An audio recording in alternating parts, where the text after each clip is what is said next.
All right, hello. Welcome to Adventures in Lollygagging. We are playing Die again tonight. We are continuing and likely finishing our Broken Vessels campaign, or at least whatever version of it we've been doing for these past couple of months. As everybody in the party has now reunited, all 5 Paragons plus Billy, the Master, all 6 Paragons, I guess you could say then, reunited within the walled city, and things got a little heated last time. And I think they're going to get even more heated this time as lines have been drawn. It's Melissa and it's Dial and Billy versus the world. And I don't know. I kind of like our chances. We'll see. We'll see. We'll see. We'll see. I'm banking on Melissa to like switch sides at the last minute and just be like, never mind. That's what I think is going to happen. She's going to start feeling guilty on second round of initiative. She's going to start feeling guilty. There's Tristan on the ground bleeding to death. And she's like, I don't want to kill Jeremy's character. And then all of a sudden, I'm on my own again. But before we get to that, let's go ahead and say hello to all of the people that are playing, both people who are running the characters and the characters themselves. So Evan, tell us who you're playing. I'm playing Chad. He is a kind of retired soccer superstar that used to play with these guys in high school, but then his life just kind of accelerated and he lost touch and never really looked back until the death of Steven, and got the funeral invite and kind of felt, a little bit of, I guess, remorse probably from everything that's happened and not really checking on people. So he decided to show his face and then got sucked up into this world and is now artist here, who is kind of a homage to his childhood of being a spray painter that used to tag the town and do kind of cool, monstrous graffitis with his brother before he passed. Yeah, we saw a little bit of that too. Some of those graffitis pop up, the little knight, the big old kind of monster thing as well. Very cool. All right, next up, Kipser, tell us about Leif / Amory. Well, Amory kind of was into hanging out in nature and hanging out with these guys when they were younger, and had an accident in the woods after graduation, got into the hospital, didn't see anybody, and lost an arm because of it. Several years later, after being a park ranger and nearly adopting a young girl named Amy, she found out about Steven's passing, came back out of the little log cabin in the middle of nowhere, and Billy decided to Jumanji her in with the rest of them. And now she's, not necessarily a great person, and, maybe there might be a little bit of blood coming because she follows Pluto, the god of the underworld. Sure. We did learn, though, that some people did try. He loves me. Did try to oh, yeah, that part we learned. We learned that Pluto. Sorry, you're not going there. Pluto might be playing second fiddle. Pluto loves me. Don't know what you're talking about. I would say we did learn that a couple of people did try to visit you at the hospital. We learned that your stalker did. But Billy tried as well, but got into a fight with your stalker, Mike, and they both got thrown out, so he wasn't allowed to come see you. That was interesting. Just saying. Yeah. I was literally trying to do anything to make Billy look like a decent enough guy for someone to be like, yeah, I'll side with you and murder all your friends. Yeah, okay. Yeah, let's go ahead and do it. And I got one. And that one is Diallo Warner / Delilah. So Melissa, tell us about your character and how it was so easy for you to just turn on your friends and stab them in the back. So Delilah in real life she did get to follow her dream of being an artist, but it is very much the soul-sucking commercial marketing stuff. She has tried kind of outside of the 9 to 5 to, kind of do some artistic endeavors. She does these little like origami style pop-up cards kind of things that she tries to sell, and nobody gives a crap. Nobody wants to buy them. She tries to like go to the farmers markets and sell them, and nobody really buys them. So like her attempt at being creative and putting something out in the world isn't really going particularly well.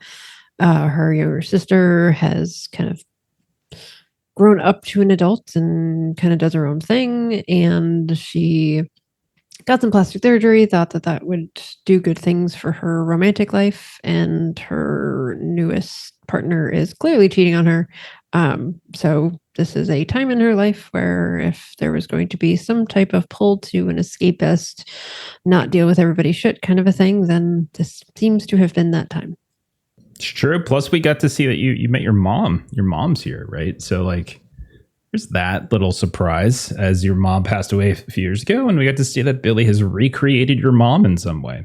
So that was interesting. Although, as Jeremy pointed out afterwards, in kind of a curious way, as a cabaret singer and dancer. So, I don't know. Maybe. There is that. Both push and pull factors, as we say. Yeah. And then we get to Dredd, who I thought for sure was going to be on Billy's side. But Aaron stabbed me in the back. So, Aaron, how does it feel to stab me in the back? I'm strangely comfortable with it. It's better than the ear, at least. Yeah. Yeah. Right in the side of the head. Right No. So Deacon was the high school theater kid, the good-looking guy with all the friends. Everything in his life was perfect until his drunken father killed a classmate with the car, and Deacon's life took a hard right turn into some shadowy darkness. In order to keep his father alive in prison, he ended up starting to work for an organized crime outfit and eventually became a troubleshooter, problem solver, and cleaner for the mob. So he spent most of the last decade cleaning up mob problems, and that means murdering people that he doesn't know. So he's got some serious baggage. When Stephen died, he took that as an opportunity to separate himself from his life and come back and try to reconnect with his old friends, knowing that he could never actually escape the mob. But then Billy afforded him the opportunity to become Dredd, the shadow-souled emotion assassin that he'd always played in their games. And as this dictator, Deacon finally felt free from his past for the first time, and he loved every minute of it. He loves this world. He loves what he can do here, and he loves the fact that he doesn't have somebody else telling him who he has to kill. He can choose his own path. And he was intent and content to stay here forever. Until Sean opened his eyes, and he realized that for him to have his dream, Sean and Chad would have to lose their families, would have to lose their children, and not only that, would have to disappear from their lives, and their families would never, ever understand what happened to their lost fathers. And having had such a bad father himself, he could not do that to them. And I think he also realized that as good as he was at killing, he could not kill the only real friends he had ever had in his life. So he sided with Sean and Chad and Amory to free them so they could return home to their families, even though he hates the idea of it. I mean, when you put it that way, I guess it makes sense. But does this mean that if Billy takes out Chad and Sean, then and that means you're on his side? Oh well, yeah. I mean, he's got no reason to go back. At that point, yeah. Strategy. Since crying over spilled milk, right? Like exactly. I mean, he is, if anything, a pragmatist. So I mean, if there's a no-win scenario here. Okay, well, you know who to target then, Diala. On your first rounds of combat. And speaking of being targeted on the first round of combat, Jeremy, tell us about Tristan. Yay! Yeah, I'm playing Sean, who's a very insecure young man that grew up to be the most milquetoast, play it safe sort of guy you could imagine. Works at a call center. He's divorced. He's a single dad. But here in this world, he gets to play the over-the-top, rule-breaking, swashbuckling fool Tristan Wade with magic at his fingertips. He's best buddies with the trickster god Anansi, and it's wonderful. Other than the fact that people want to eat you, and you can't go back, and everything's maybe this isn't so great. Now we're supposed to kill each other, but that doesn't sound good either. Yeah, this is really took a hard turn. Yeah. That's some of that was true. Some of that was true. I think the part that wasn't might have had to do with Anansi. I'm pretty sure. I'm pretty sure that Anansi does love Tris. I remember He's that coming around. conversation. He's coming It's around. true. Really? That's my real Let's superpower. get him on the phone. Let's get him on the phone. I Let's see turn what- hatred that. into love. Okay. Now, if I All right. lived a little longer, I could do that, but I don't think I'm going to get that opportunity. Ooh. Well, we'll find out. We'll find out. I want to say thank you to Pennsylvania Poke, who in the chat has just dropped a few gift subs to people. So, all right, thank you there, buddy. Hey, appreciate it. Guess who's back? Pennsylvania Poke's back. So I was doing one of two things. I was sort of anytime Steve would actually pop up in the chat, I would make sure Polk would pop back in, that kind of thing. Just had some weird meta thing. I wasn't very consistent with it, but whatever. Or if we said his name. Or if he says his name. Yeah, that's the other thing. Suddenly he'd pop up. But if you forgot about him, he wasn't there. Okay, so let's do a quick summary of kind of where we are at, how we've gotten to here, and then we'll see how it all shakes out. I said before to them, and I'll say it to you all who are listening, I don't know how long this episode is going to go. We might not go our full 2 hours. We might end early. We're just going to sort of see how it shakes out. So the story. So you're, as has been mentioned a few times, your friend, Steve, our friend, Billy's included, Steven, died. His funeral brought all of us back, well, some of you had left, back to our New Jersey hometown and to the various friends who we haven't really spoken to each other in about 15 years. As your high school game master, Billy invited you all to this special one shot to honor Steven, who was one of the group, kind of a part-timer in the group. You met at Mom's Kitchen, which is where you played most of your games. And that's when Billy started passing out these very special dice that he had in this really nice, beautiful little box. He had these pre-made character sheets, and he insisted on this dice dropping ritual, and somehow that transported everybody to this other realm, this true Jersey, one that was both very familiar and also very foreign. Chad, who was running late, even was transported as well because he had some die that was delivered to him in kind of a reused FedEx envelope. Now, when you transported, you saw Billy was now the machinist, who was your primary antagonist in a D&D second edition campaign that he ran in high school. And he immediately teleported away, leaving you all in this world. You also transformed into very powerful characters that were represented in your character sheets, characters that kind of harkened back to some characters that you had played in the past. And you had to battle through a lot of different things, including fallen zombie versions of these high school jocks who used to pick on you, these pirates and privateers that were meant to invoke Princess Bride and Baron Munchausen. There was a salty speakeasy with Dred's old girlfriend, Leif's stalker, and dead ROTC heroes who were there to kind of haunt Tristan about his faux heroism.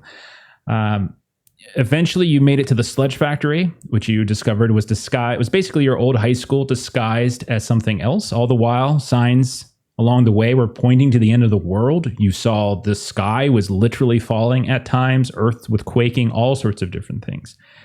You got inside the walled city. It's where you found me, Billy, who was once again the machinist. He was very happy to see you, as he wanted to show you all everything he's been doing. His claim to you all was that there were these titans, these powerful titans that were beneath the earth, and they were feasting on the memories of millions of parallel worlds. And that he claimed that he was the only one that was basically holding them back.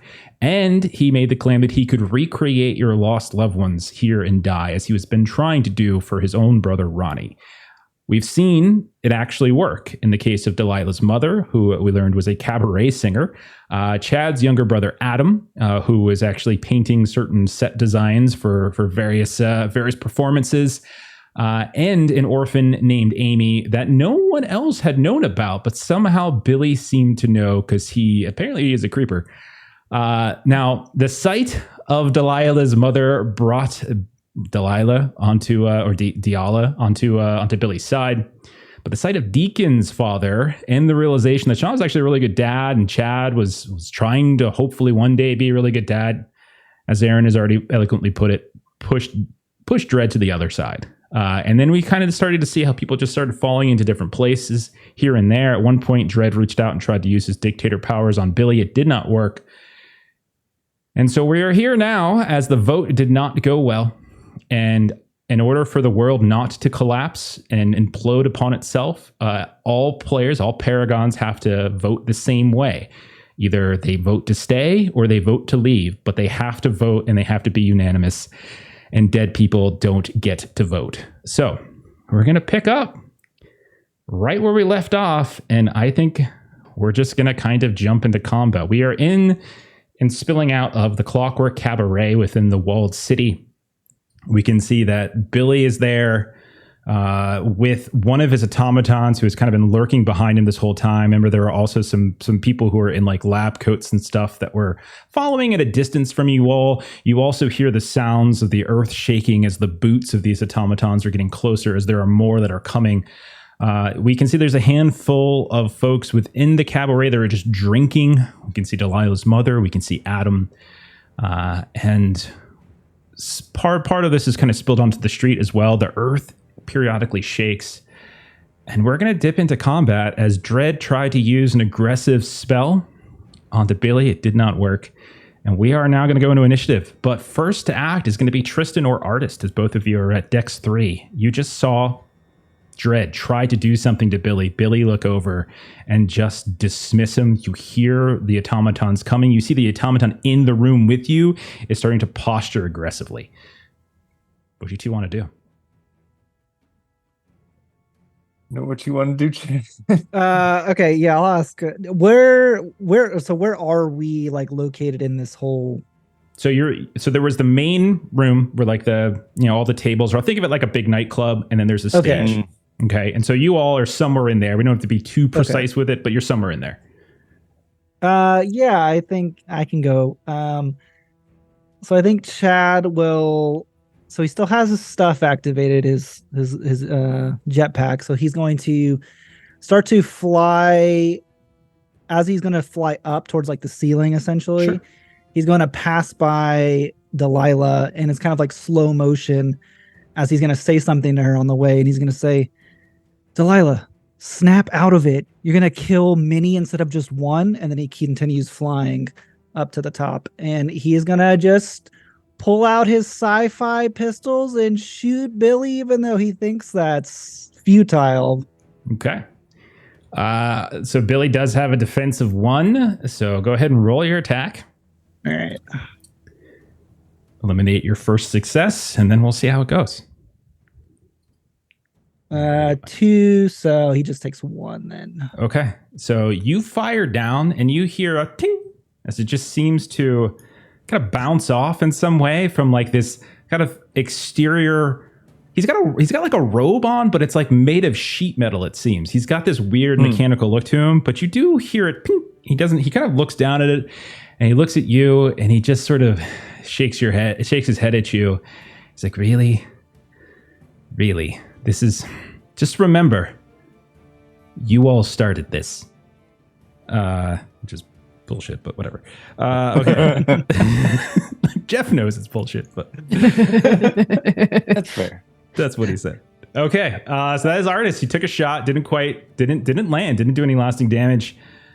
Tristan, comes to you, man. Okay. Well, push comes to shove. Choose something stupid. It's the end of the world, so I'm going to dance. All right? Delilah's mom is in the room. Sean will kind of shift into character, get the shit-eating grin on his face, and jump up onto the stage and basically start doing this ridiculous tango with Delilah's mom. God damn it. Go ahead, put a freaking thing on your die. God dang it. Go ahead. All right. And as he does so, he's like, maybe Billy makes sense. Does Tina even really need me? I mean, she's got so much out there already, and I was just going to screw it up. And, does your Tina even really need Diala? I don't know. I mean, Diala says she rolls her eyes at you just the same way Diala used to roll her eyes at you whenever you picked her up. And I mean, let's be honest. I should just want to stay here too, just the way I bet you wanted to just stay home. You didn't really want to have to be there for your daughter, did you? And just kind of like try to kind of like dance with her to get her off guard, but kind of emotionally get her to respond to either like have something that Diala might notice, or also the vigilance night side of things might be able to pick up that something's off. But more importantly, I'm hoping to get a fluke. Okay. And I've got a 4 out of 6 chance for it. Give it a roll. Give a charisma roll here. Okay. This is, I mean, I'm going to put this actually against Diala's. I have stats for Diala's mom. Okay. So I am going to put it against her stats, actually. That's totally fair. So that is, so I'll say one defense on this. Okay. I On the got stats. Yes. I got 3, Okay. and I did roll a 1 on my fool dice, and I always put my first pip on the 1. Fair enough. So Okay. my hope for the fluke, I don't know how it'll necessarily play out, but my hope for the fluke is that what Sean is hoping for is at the end of it, it kind of goes from the very flamboyant tango thing to kind of stopping hand in hand, stops with the sheet-eating grin for a second, and just kind of has sort of a sad look on his face, stares her in the eyes, and he's hoping that on some level, the magic that was used to make her has enough of her real essence that some part of her does kind of connect with that, with the idea of like, would she really want Diala to just leave her sister behind? Is that really the mother she was? Okay. You come to a stop and you realize that there's something very sharp that is on your neck right underneath your chin. And she has, during the course of this tango, produced a knife and she has put it under your chin. Perfect. But she hesitates. She had every opportunity to just thrust it and stab it in there. But your fluke basically means what I'm gonna say is that she will hesitate, as she was going to stab you. But you do see like her face kind of falter a little bit, and she looks at you, and she says, "Since when were you the smart one?" I wasn't, but I want you to know this. When I found out I was going to have a little girl, I was scared shitless because every major thing in my life scares me. And, you know, my dad, he's not a bad guy, but he's not exactly like a hands-on or, hey, how you feeling there, buddy, kind of parent. So, honest to God, you were kind of like the archetype that I saw for like somebody who's there for their kids. And you were kind of the person that I could think of you and be like, as long as I'm there for my kid, it's okay if I'm not the best because all that matters is that I'm there. So thank you. I'm still stupid, but you know, I appreciate you. She's going to lean in and she's going to kiss you on the cheek. And she's going to say,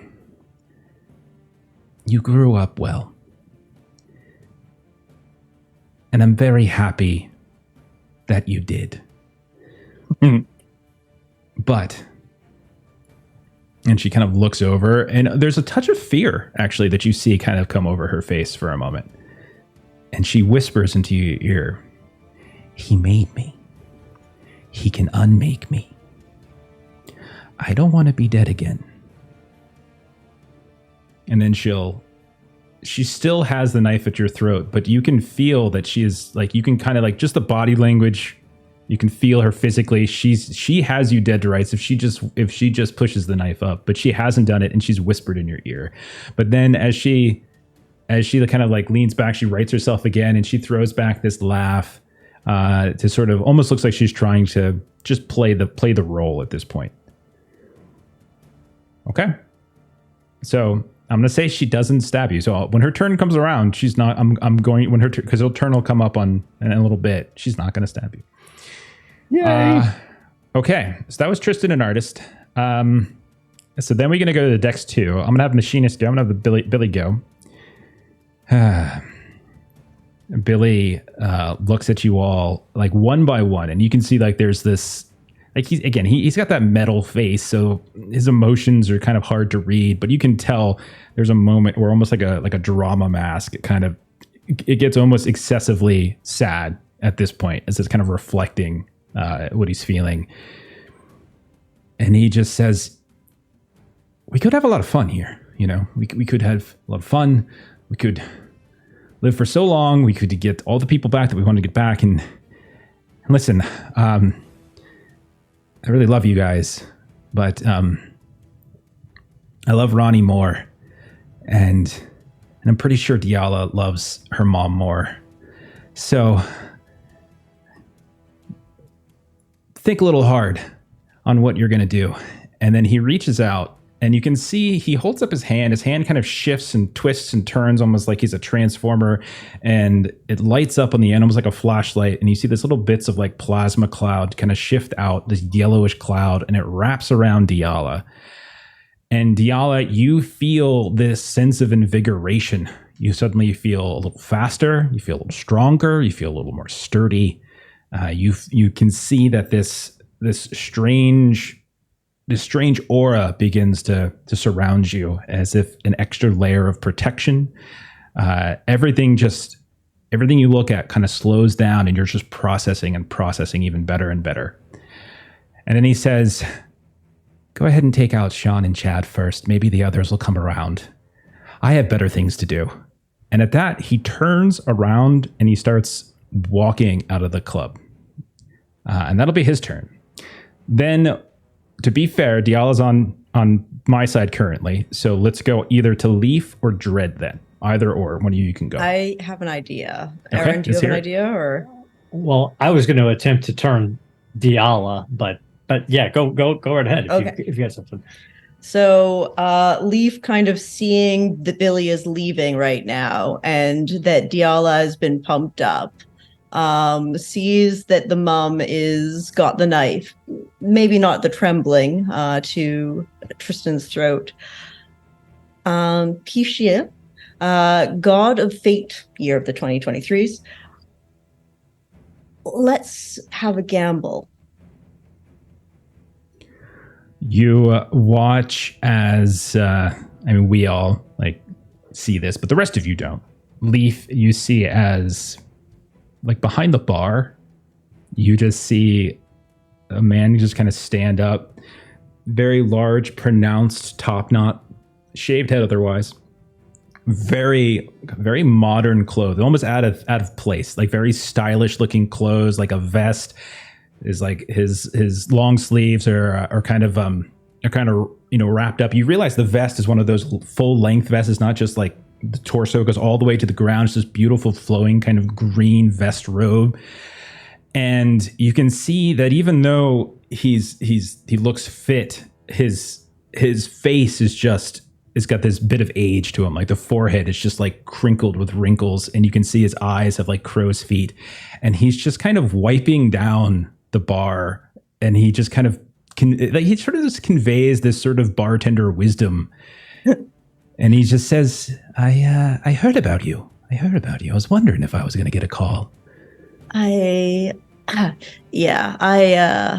think I need to make a gamble here, and this might be my only chance and your fate for this year.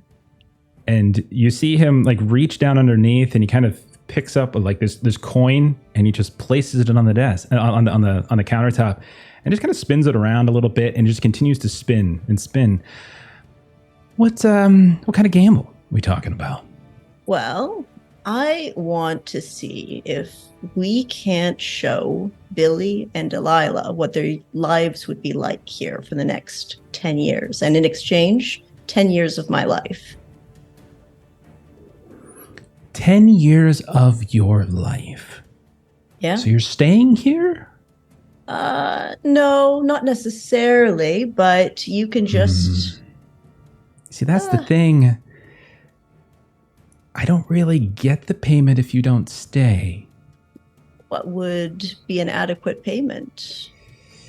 And as you're looking at him, you can see like he has the figure of a young man, but he has the face of a very, very old man. Like the wrinkled forehead, you can see his eyes, you can see cataracts. They're like you can barely see any color of like the sclera, like or the iris left. And he just says to you, I'm having trouble seeing. An eye for an eye? An eye for an eye. What's another limb? And so he slaps down the coin, and the coin, you see, flattens out. And the coin is literally an eye. You see like this little eye, this opened eye. And then he reaches down and he pulls out from, again, underneath the bar, just some sort of jagged knife, it's a serrated knife. And he slides it down the bar in your direction. I think you should Leif pay up will- first. All right, that's fair. Leif will reach out, grab it, come to where they are specifically on the bar and sit on the stool in front of them. Well, honestly, it's not like I had much going for me anyway. And just like pulls back the lid, gets the knife under it, and pops the eye out. And like blood gushes. None of you see this, by the way. Blood gushes out of your eye. Like the tethers kind of pop out a little bit, and you just place it. It's extremely painful, but you place it down. And then Probably she like almost passes out a little bit doing it. It's hard. Yeah. Her hands shake. Hands And covered just in blood. And he brings up one of his hands to his eye, and he pops the back of his head, and he just produces, and he rolls it over to you, and it's like a glass eyeball, this gray, pale gray iris. And he reaches out, that's yours, and you just watch him just put it into his eye, and suddenly you see his eye, or you see your eye in his socket. Mm-hmm. I'm Deal has been struck. betting they need to see how hollow their lives will be with the puppet people without anybody else. And maybe it will be great and I'll lose this bet, but it's the only move I've got right now.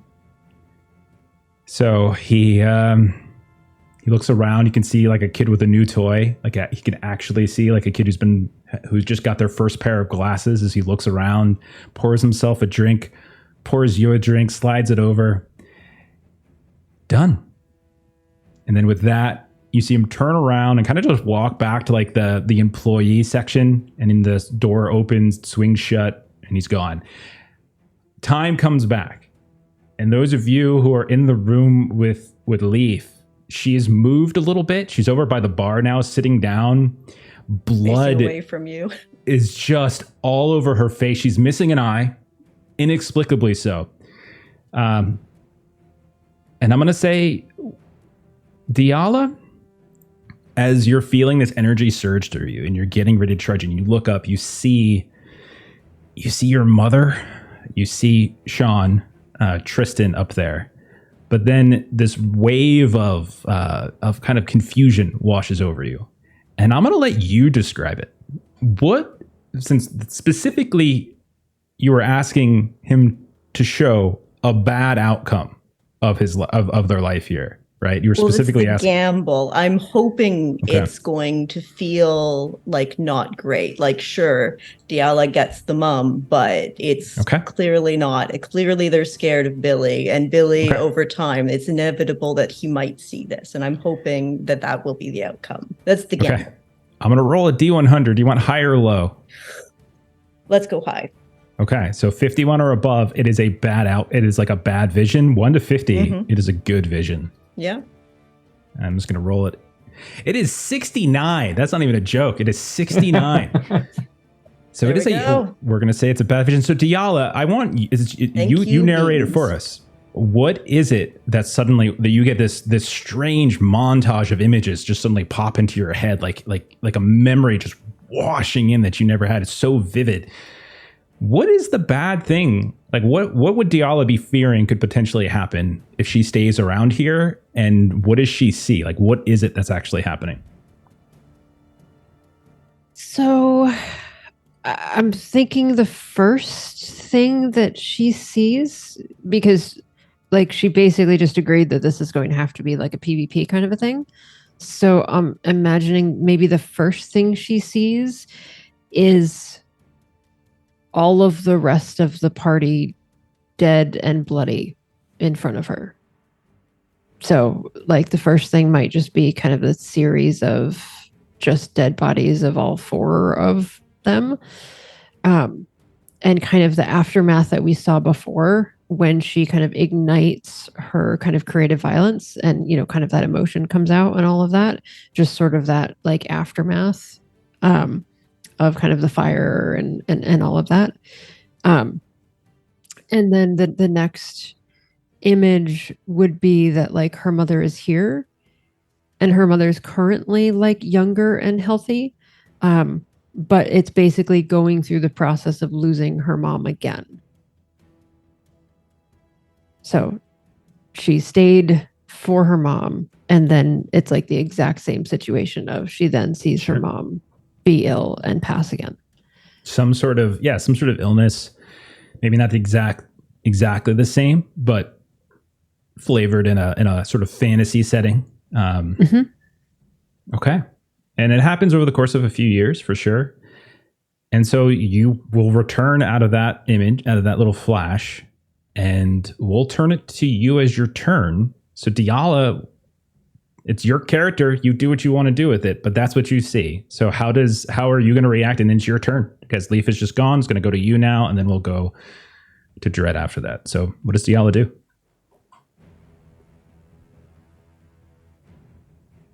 So what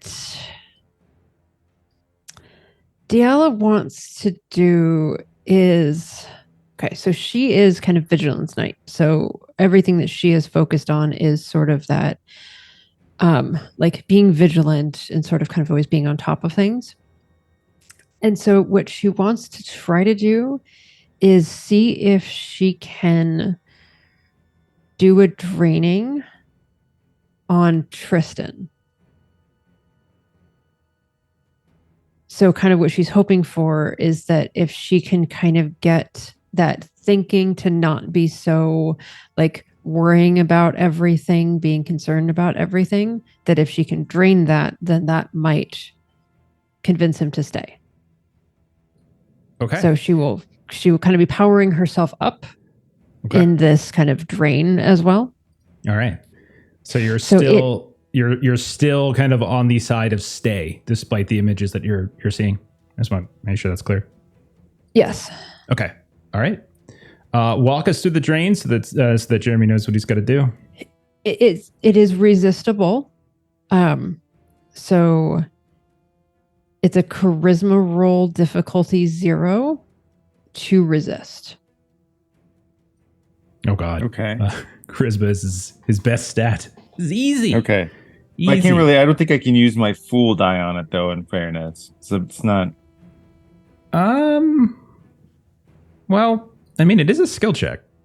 So it's not casting. You're not casting anything. It's just a pure check though. Yeah. So It just says character can resist with a charisma roll. Difficulty 0. I feel like so. In the spirit of it, to be fair, I feel like I kind of have to be doing something to earn using the fool die. I think that's fair. That's fair. I still get to roll 3 dice. And it's difficulty 0, so it's just all you need is 1. Get 2. Okay. So Diala, I'll say Tristan, for a moment, you do maybe feel something in the back of your head, like definitely that tingle of like someone's trying to do something to you. You know, like you can feel like this momentary like hesitation. Maybe it's just the fact that Diala's mother is right in your arms. And it's just like this adolescent childhood confusion for a moment, or just the situation around you. But there is a moment, and it's like ever so brief, like a split second, where you suddenly like a cold sweat, a couple basic beads of sweat pop up on your forehead as worry begins to take, but then it's quickly washed away. And like that same sort of confidence is then there. So it's just a split second. And Diala, for the briefest of moments, for that same split second, but it doesn't last. And so you feel as anxious, as vigilant, as concerned, always thinking of what bad could happen, and it does not work. So I'm kind of looking through. Okay, so basically nothing happens. So I'm trying to see here. I think I might still need to try to roll it though, because there is like a crit fail thing that can happen. Mm-hmm. So did you not roll already? I didn't. No, sorry. Just because it was contestable. So Well, I think you still need a roll because even though he rolled 2 successes, if you rolled 3 successes, you win. beat Yeah. him. So Yeah. yeah, you got to roll. Yeah. Okay. All right. And so this, I'm trying to think of what this would be that I'm rolling. Sorry. Your normal. What's your normal? What's your best stat? Is yours also charisma? No, strength and con. I think it's charisma though. The character resists with charisma. So you learn to channel your arcane weapon's hunger to siphon their sacred emotion from a target character.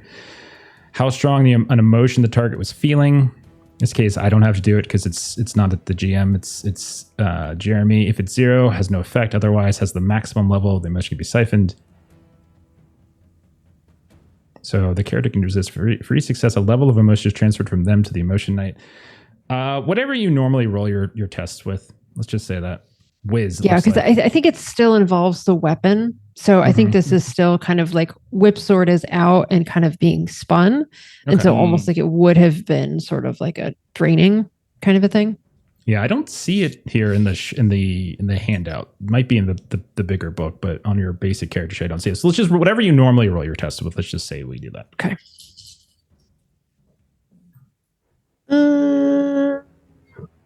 No, that's 1 success. Okay, so in that case, it's still a failure.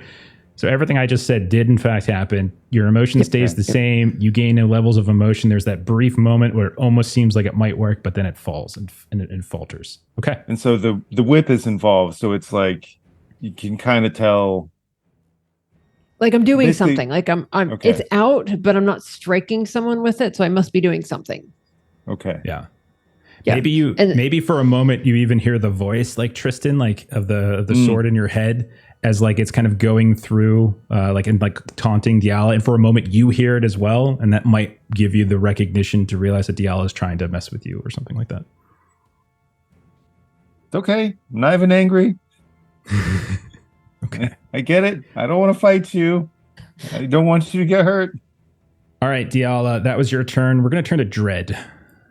So Dread turns and looks at Delilah, and you guys all feel a kind of a quaking in your stomach and a cold wash over you, and the shadowy tears start to drip down his face and form the Harlequin mask, and his blackened fingers reach out to Delilah.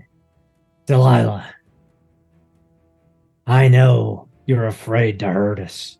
I know you're afraid to kill your friends, the very friends that helped you get here.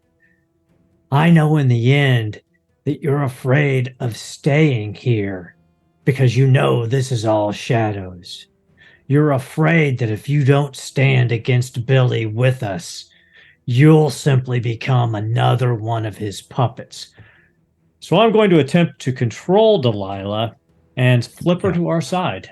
Yep. So charisma plus your D4, right? Yep. Go for it. A 4, 6, 6, 4, and a 2, so 7. Okay. What is and Diala? I doubt. What's your willpower? 4. What? Okay, Probably so a you're third of that. So yeah. Well, I mean, Billy's was pretty high, so that's why I asked. I don't know. Yeah. I don't know everyone's stats off the top of my head. Okay. Okay. So I think she doesn't get a chance to resist then because it's under, Nope. and I think that's what it is. So as that Harlequin mask comes over, the shadows come over. You can see all of these little candles that have been sitting on top of the tables throughout this this small little lounge begin to flicker, and the shadow's going to grow a little bit thicker. All of you can kind of feel the coldness come in. Diala, like a sense of fear, like he's like everything Dredd just said is true. Like that sense of fear washes over you. Then that coupled with the flashes that you just inexplicably, you don't even know why you have no idea why it happened. All these different images of your mother dying once more, and then Dread layering on top of the sphere. And I would say it's fair to say you're probably pretty afraid. Okay. Well, let's see. The team's back together. Hooah! We're still Okay. going to die anyway. So I'm going to have Delilah's mom go next. And she kisses you on the cheek, Tristan. she says, "You're a sweeter boy than I ever gave you credit for." But then her It means eyes, a lot, actually. yeah, her eyes grow really dark at that point. Oh, But no. but that one is trying to hurt my baby. And she kind of pushes you off to the side, and she leaps off the stage with a knife coming down on Dread, whose face is leaking shadow. And she tries to attack Dread. I said she wasn't going to attack you, but she's going to attack Dread. Okay. Any defense, Dread? That's a It's been big couple negative. weeks. Yeah, I forget. It's been a couple weeks. Okay. Here we go. That is one success. So you take 1 point of damage off. It'll come off your guard first. But that'll be it. As you see, as you're still turning, your face is in the direction. Everything's profile to her, and you see a shadow move from the stage. And as you turn, it's just a hair too late. As Delilah's mom is leaping down at you in her full cabaret outfit, knife in hand, and stabs you like right in the shoulder. Doesn't hit anything essential, but man, does it hurt. Anybody else? Dredd will quickly say, Delilah is with us as long as I'm concentrating. Keep this harridan off of me. Okay. All right. I think all of you have gone. Is that right? Yeah. All right. So I have a couple more people to go with. I'm going to have Adam go next. Adam is in here. He looks up at you, artist, who is flying at the ceiling. And he says, with like the voice of your brother, you definitely remember this voice, but there's something about it that just sounds it just doesn't sound right. Cause like there's like a viciousness to it that is probably not consistent with your memory of your 10-year-old, little brother. And it once again is directed at Dread as he says, he's the reason, isn't it? He's why you won't stay. He gets in everyone's head, and he tells them what to think. I'm going to save you. I'm going to save you. And so then he is going to run at Dread. And Pulls out a knife. He doesn't have much. He will just kind of swing away. And he'll just start like a little kid, like a 10-year-old kid punching at Dread. I rolled the exact same thing. That's one more success as he comes up, and now there's two of them that are on Dread right now, swinging away. And then I'm gonna have, actually, I'm not gonna have the automaton. I'm gonna say the automaton turns and leaves with Billy. As the two of them have left the cabaret at this point. They presume Billy has already left the room, so he doesn't know what's happened with Dread. He presumes Diala can handle this, and so he's out of the room. His manservant automaton goes with him, and that'll be the end of this round. We'll go to the top of the round. Tristan and don't Artist. get to find out his flash forwards. So I did roll. If you saw it in Foundry, I did roll. I rolled a 98. So what I will tell you is that. I went ahead and used a token, so that didn't happen. But you burned a token. That's huge. It's huge. Only so many using the resources. That's huge. Okay. So Tristan and Artist, you see your little brother attacking Dread. Tristan, you just watch as Delilah's mom leapt off the stage and also attacked Dread. And so it's the two of you. What do you guys want to do?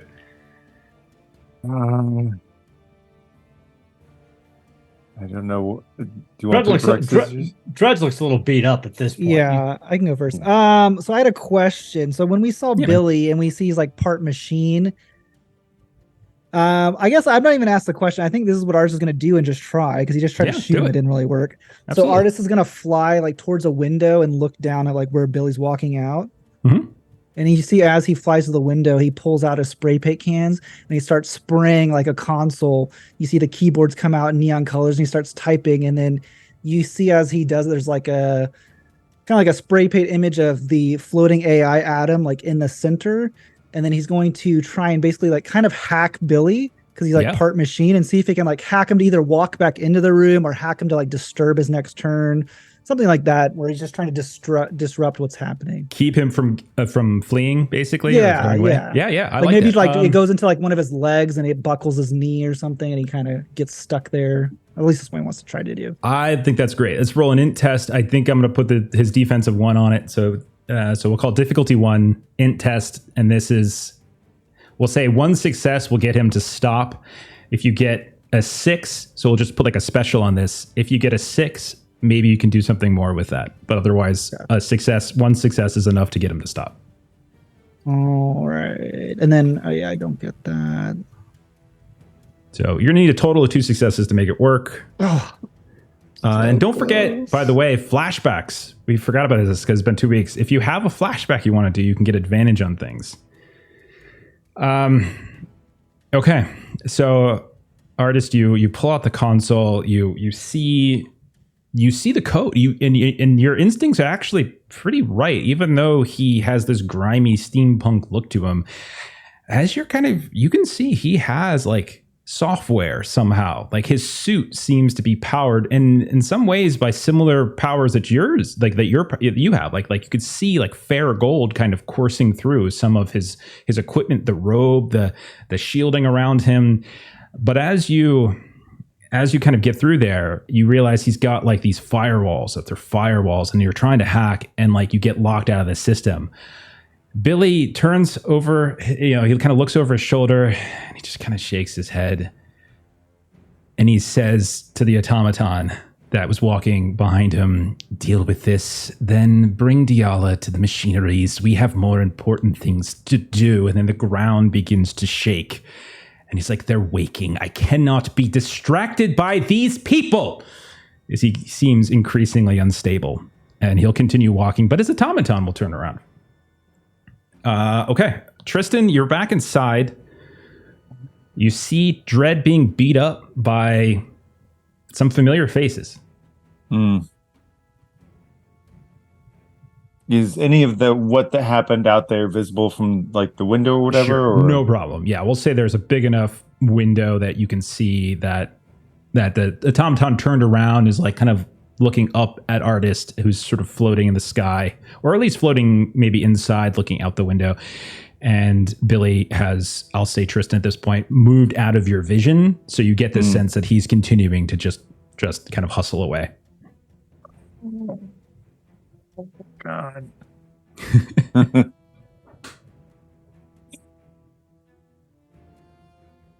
What do you think, man?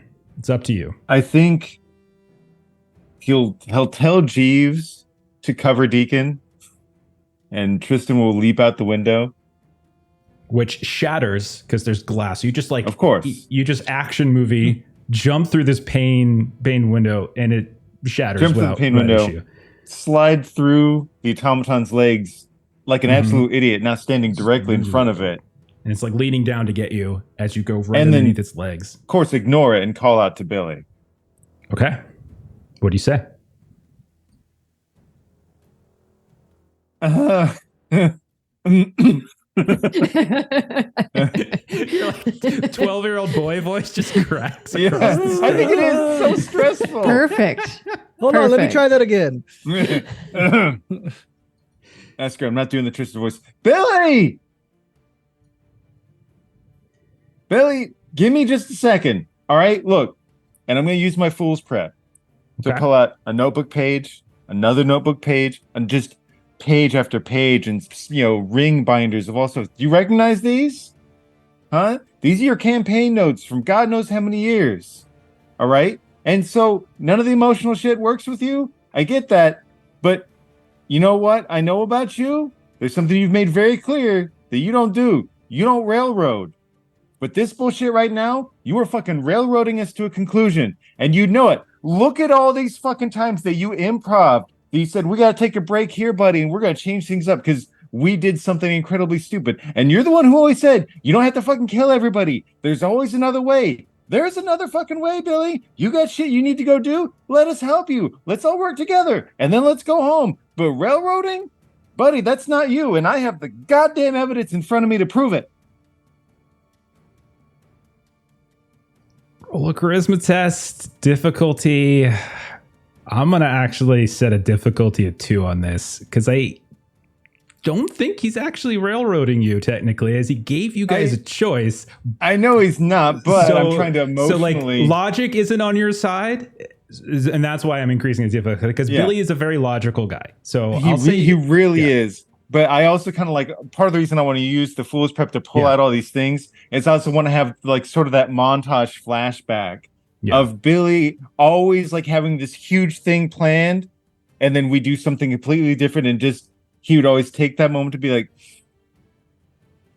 okay, we're gonna roll with that. And he very much had that philosophy. He didn't railroad you, and we see the montage of him constantly reprepping, changing, adapting to us.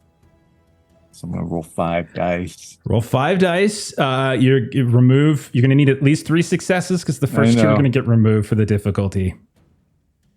Okay. And there are advantages, which I suppose are not for me anymore, but you guys do have advantages that I'll still keep track of. You're on our team now. That is true, actually. Yeah, technically, she's on your team. Yeah. Okay. What do you got, Tristan? I have a really awkward situation where I have 3 successes, which is great, but my fluke did not go off. The cross went off. So I did get the 3rd success, but so I did it, but something bad is gonna happen. Okay, I know exactly what it is. Yeah, okay. I do. I know exactly what it is. It's okay. It's okay. You're gonna like it. You call out to Billy, and something about the railroad thing gets him to stop. And he turns around towards you, and again, he's got that strange machine face that is now turned almost angry. Like you can see like these very extremist visages. And he starts stomping back to you. He's like, railroad? Railroad. When have I ever railroad? All I ever do is give you guys choices after choice. Now, if anyone's railroading it's you guys railroading me, because you make the same damn choices over and over. And you think I planned all of this to happen? You think I wanted all this to happen? Are you kidding me? Do you know what's going on right now? Do you know what I'm trying to do right now? Okay, do you have any idea? And then at that moment, the ground beneath you, the cobblestone streets, rip free. And you see a hand the size of a building rip up through it. This sort of lava coursing through it, almost like its veins, and just lifts up like something out of that one. What's that one movie? I'm thinking Cabin in the Woods. Cabin in the Woods. It lifts up, and then it comes smashing down in the middle of the street. Tristan, you go flying wildly. All of the buildings on the street suddenly quake underneath the rapid, like this horrific reverberations, and begin to collapse. Now, they don't immediately collapse, but all of you inside the cabaret, you hear this eruption. Artist, you see everything going on as this massive hand comes out and tries to fly swat Tristan. Okay, so that is Tristan's turn. I've made a huge mistake. So next up, so artist went, Tristan went, so we're gonna go to Dex 2. So I don't know that this matters. Yeah. Because I can't. You're on Dex 3 now. That's right. Yes. That's right. Because of the haste spell. Yeah. So you are at Dex 3, so you can go now. Yeah. So you would. However, my options are limited because I now have to fight on the player side because I am under Deacon's spell until he decides otherwise. Until I reclaim my D4, I can't use it again until I reclaim it. But until then, you are under my control. Many things of interest around here, as currently Dread is being attacked by 2 familiar faces. The entire ground seems to be shaking. The entire cabaret is falling apart. You can see the chandelier has collapsed to the ground. Everything is just falling apart. There's a massive hand down on the street, because you guys probably saw it slap down and just miss Tristan, and it's like dripping almost like lava from like these little pores and things in the veins. So does she actually get to do something as long as it's what you want her to do? Yeah, anything that falls within the parameters of Doesn't protecting harm- us and stopping Billy. Yeah. So Okay. it's whatever you want to do then, Diala. So, from an emotion scale perspective, would it be appropriate to say with this hand coming up that Yeah. might bump her up one? Well, I mean, how does it make you feel?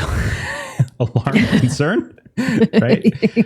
A Yes. massive hand like this size, this mass, like Yeah. like he keeps talking about how there are titans literally beneath the earth, and now a Exactly. hand has ripped it. So I think would say, that's that probably boosts you. what Diala would turn her attention to then, would Mhm. be this hand that Sure. seems to be attempting to harm her Okay.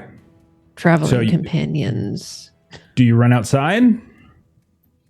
Yes. All right. Well, you run outside. Cobblestones are raining from the sky from where this thing came down, smashed. Everything is kind of collapsing. The entire street, both sides, these tenement buildings, with even despite the much to Amory's chagrin, even despite the steampunk reinforcements are collapsing and starting to fall inward. Everything looks like it's like someone smashed down in the middle of a folding table. And both sides of the street are folding upwards and sliding down into it. And so you step out and you kind of start sliding down the incline of one of these cobblestone sides of the street. You see Artis is fine. He's up in the air. Tristan is not doing well, as he may or may not have just been swatted by this hand. And you can see that Billy and his automaton manservant missed getting swatted as well, but he has returned. And I would say that you actually see a look of concern on his face. What would you like to do, Diala? So Diala would like to use some creative violence here.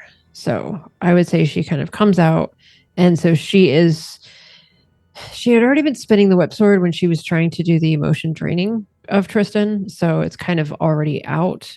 And so she is going to kind of continue with that motion. And she wants to see if she can kind of focus it towards that hand. Because it's big like a blockade, I would say, that hand. So that's kind of what she would be focusing on. Sure. Okay. All right. So, all right. So you are rolling. Hang on. So you're choosing a word. It's got your vigilance, etc. So you're feeding. What level are you with your emotion, by the way? 2. Okay. 2. All right. Okay. So roll and then roll your D8 with it, and let me know how you do. So this is... Wow. That sucks. So I got a 6 on the D8, Okay. but everything else was 1s and 2s. Okay, so if it beats your current intensity, so your D8, your current intensity is 2, so it did roll. So That wait, it are you did. saying the number? Oh, you only have the number of successes was 1, so the number of successes has to beat your level. Okay, so if you do not, reset. What is it? You reset your intensity down to 0. It says someone close to you suffers wounds equal to the result, and the GM adds complications to. Okay, so I think we know who's close, right? Tristan, as you go charging in, Diala, you go sliding down the side. You leap out, you try to, with your whip sword, you try to hack into the side of this massive molten hand.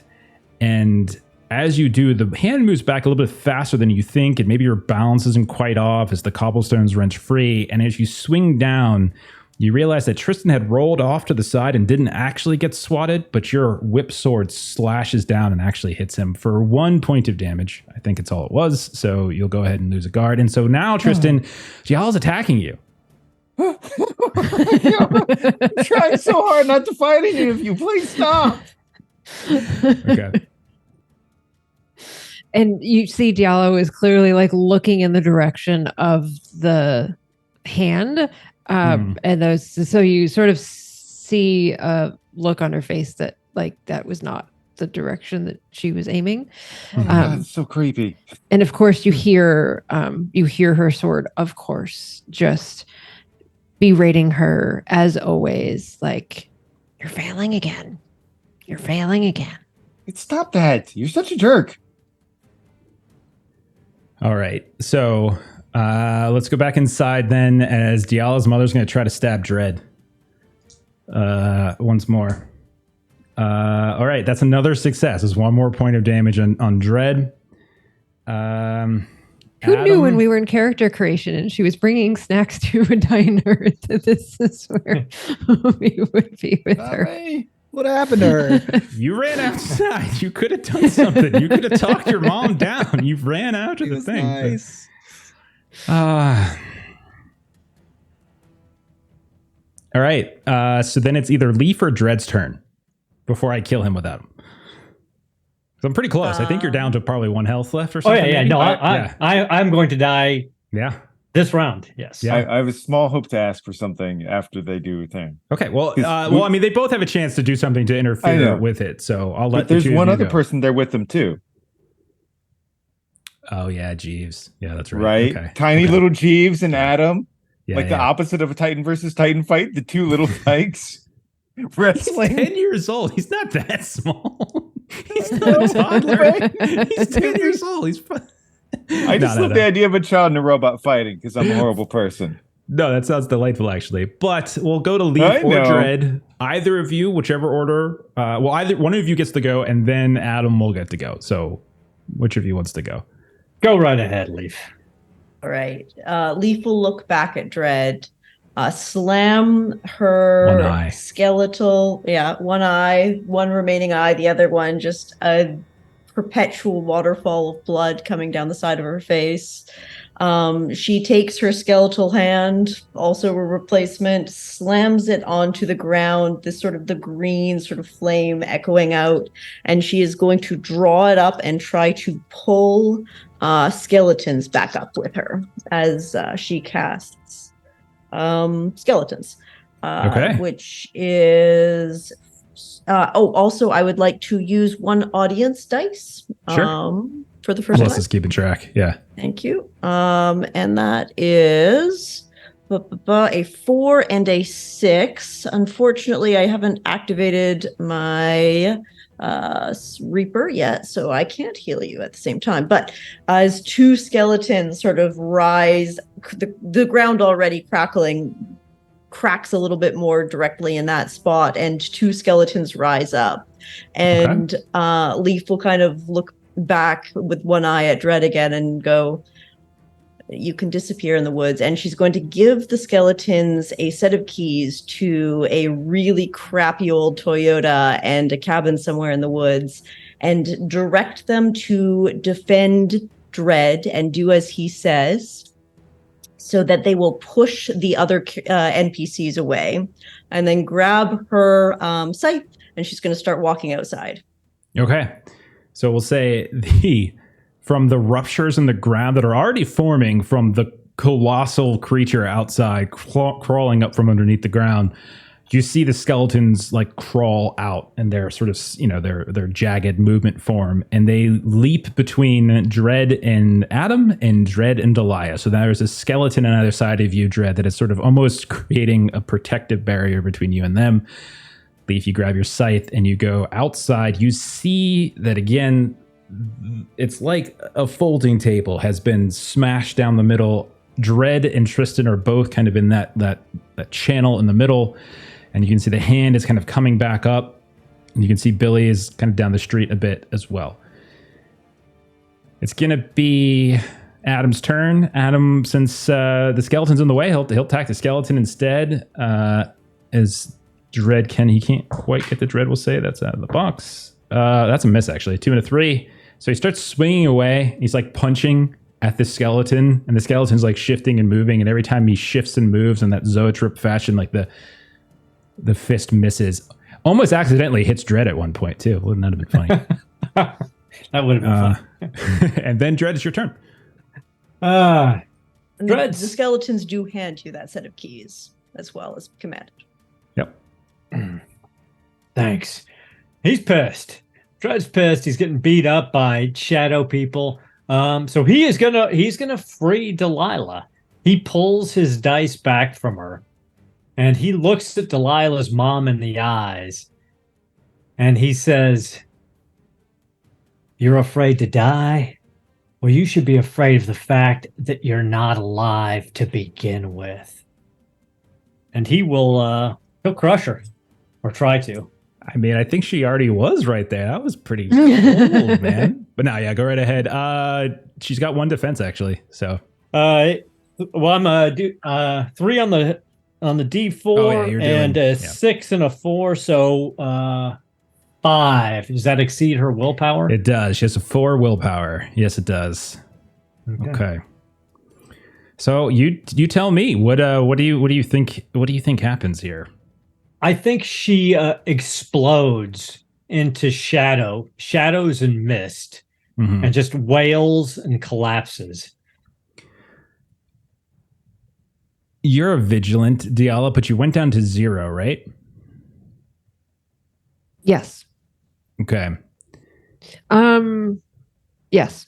I think you went down to 0. I think you Yes, do all, yes, no matter yes, whether yes, you succeed yes, or fail. I yes. think. And okay, and I think because you went down to 0, you probably don't notice this. You don't notice this actually happens.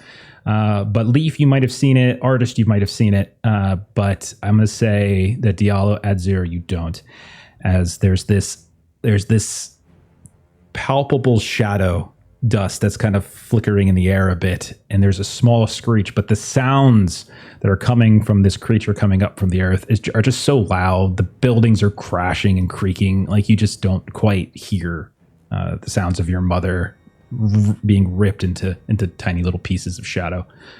Okay. Goodness. I think the automaton will go, but the automaton is actually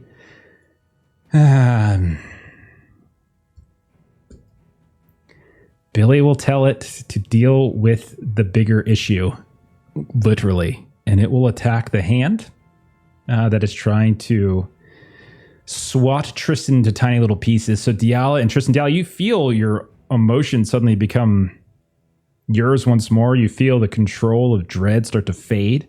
You are pulling your sword back, which is harassing you. It has a little bit of Tristan's blood. You had guard, so it wasn't like a real big hit.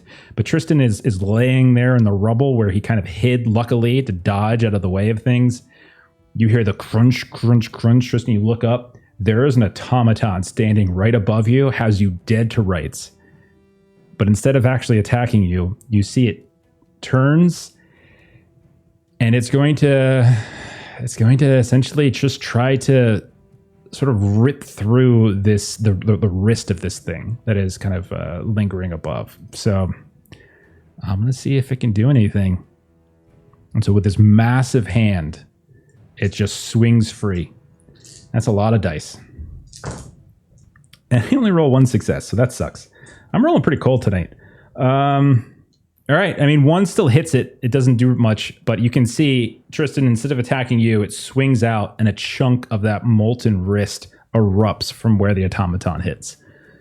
And it didn't attack you. Then I think Billy will go, because I think everybody else is gone.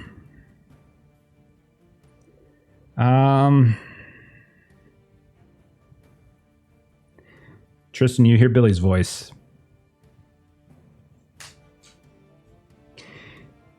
He calls out, and like amidst the rubble, and he says, "Listen, man, I know you guys don't think this is real, but it is. If it wasn't real, you wouldn't be afraid, you wouldn't be getting hurt, and people wouldn't be under threat. It is real. And these people might not mean anything to you, but they mean something to me. If we leave, this thing's coming up out of the earth, and it's going to kill everyone here. Everyone. That might not mean anything to you, but it means something to me. So I'm going to do something now. And I'm going to trust that you're not going to turn it around on me.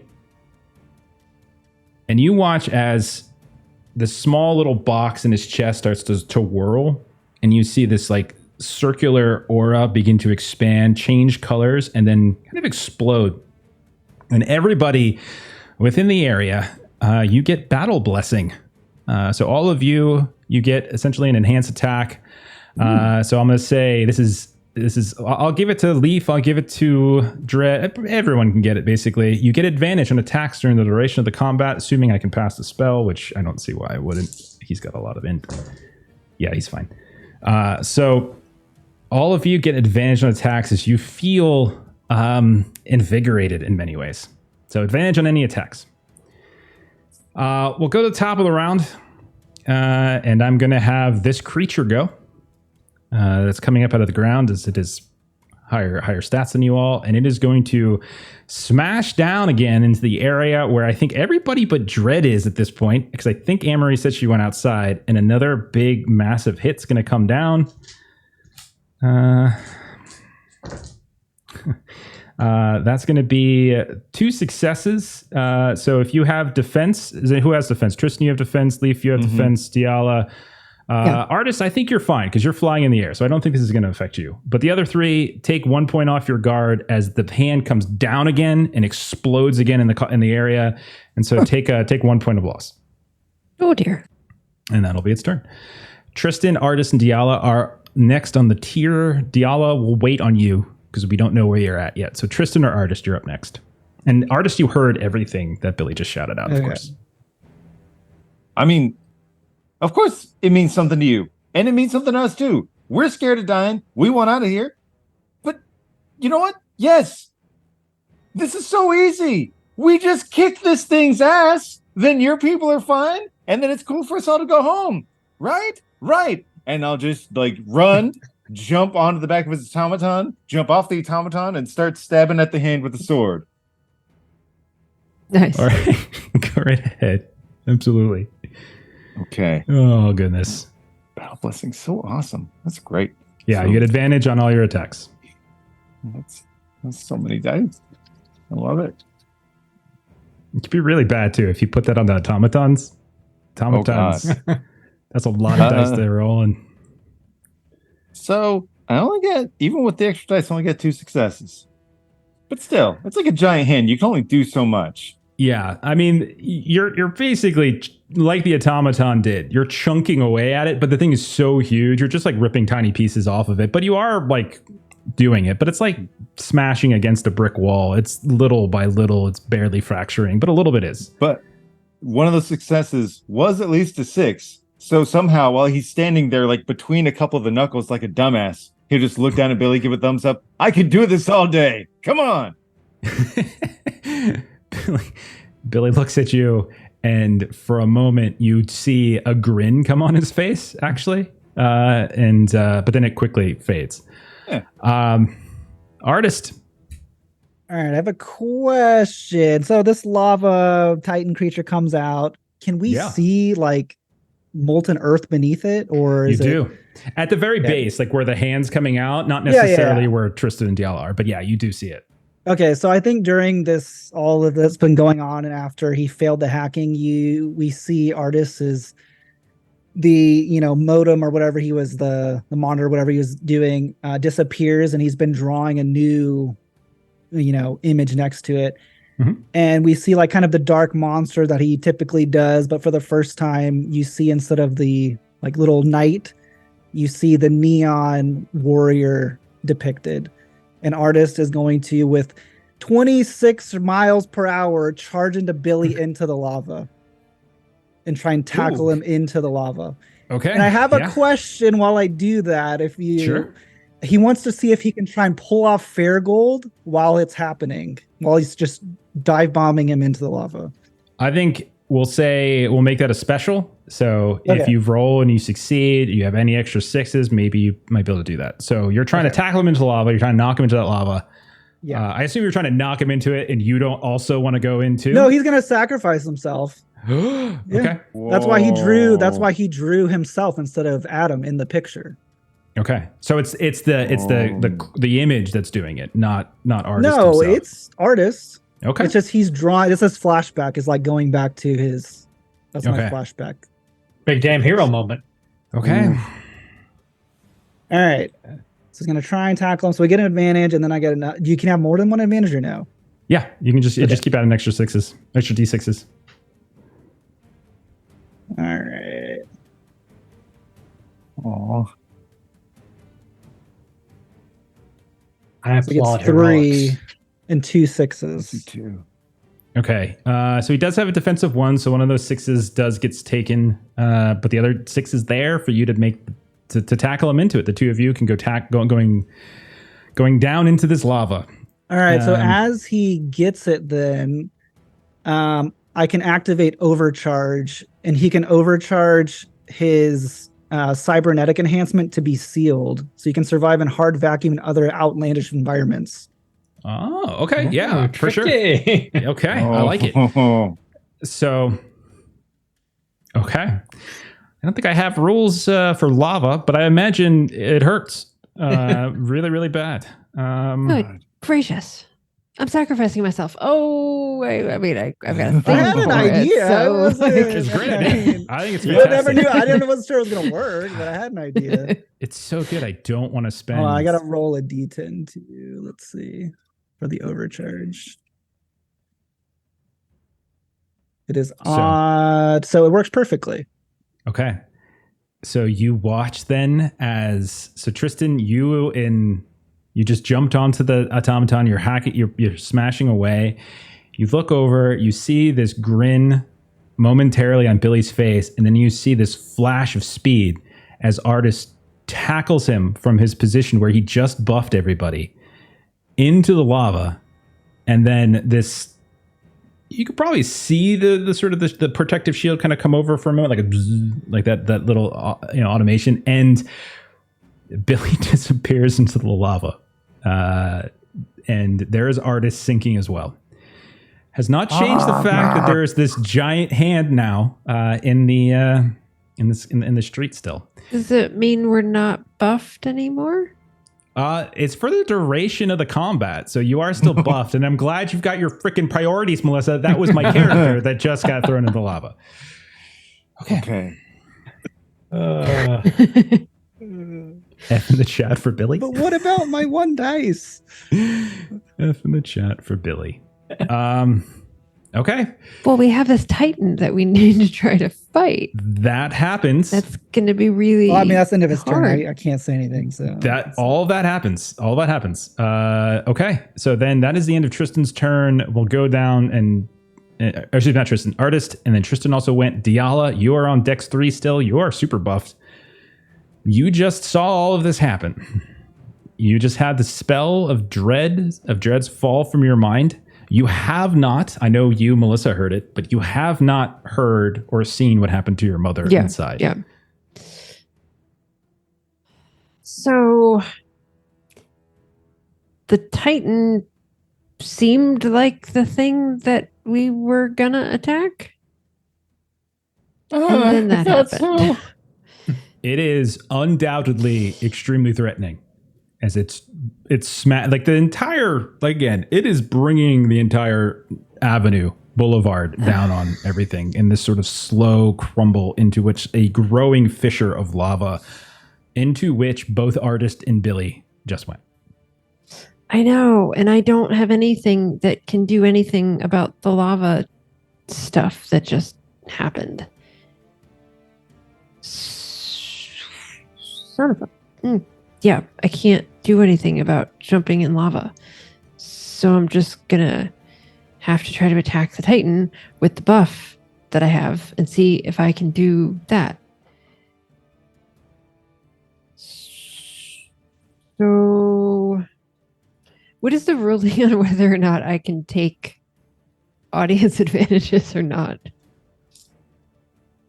I don't get my D8. I mean, I think people at some point gave me stuff, so you can burn some of my stuff. Okay. I mean, it's up to you, Melissa. You play Diala however you think Diala would play at this point. Like, yeah. So, but you have the resources. That's fine. I mean, like fighting the Titans was like part of the reason to stay. Is there something bad that's happening here? Her mom is That's here. what he said. There's battles that need to be fought, is what we've been told. And That's she certainly what he's told believed you. that. We don't believe that. So that is so far a 5 and a 6.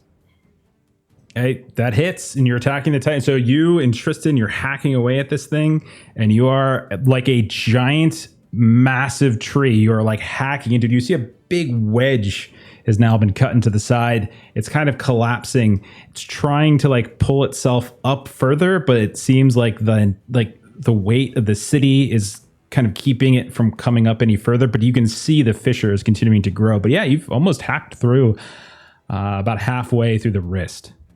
And would you say that attack would have removed guard from the Titan? Oh, it's got no guard left. Okay. It's just health at this Darn. point.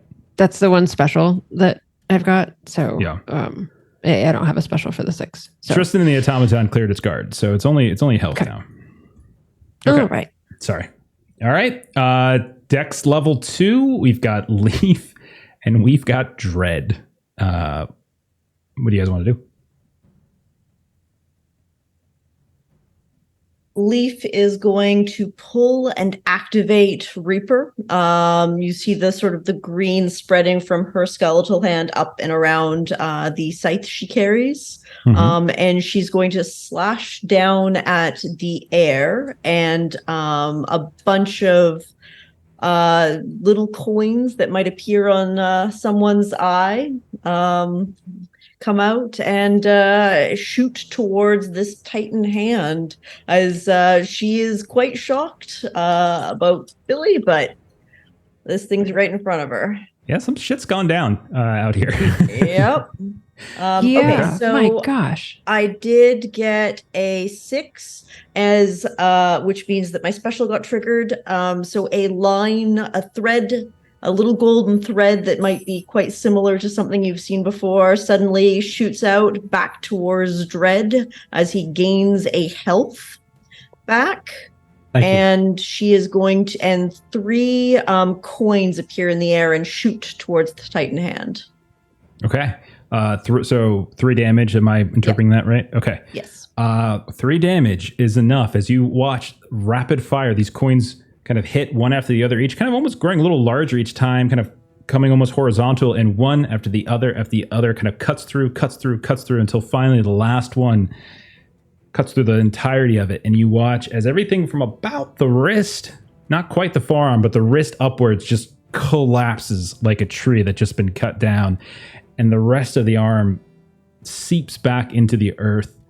You can see some bubbling of lava as it kind of pools in the middle of what's just this now fissure. And there is a severed hand or partial arm of this Titan on the street.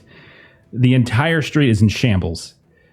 Artist and Billy have plunged into the lava. There's an automaton up here as well, don't forget. And Leif, you have effectively pushed the Titan. You haven't killed the Titan, but you've pushed the Titan back. Okay.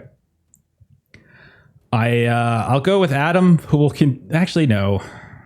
Yeah, I'll go with Adam because I think the automaton's probably confused, as its programming is very confused because it's supposed to protect Billy, and it wants to attack Artist, but it can't because Artist cannonballed. But Tristan and Diala technically didn't. So I think I'm just going to go with Adam first because I think that one's pretty easy. He's just going to attack the skeletons that are protecting. That's 2 5s. So 2 damage to one of the skeletons that's protecting Dread. One of the skeletons is taken out.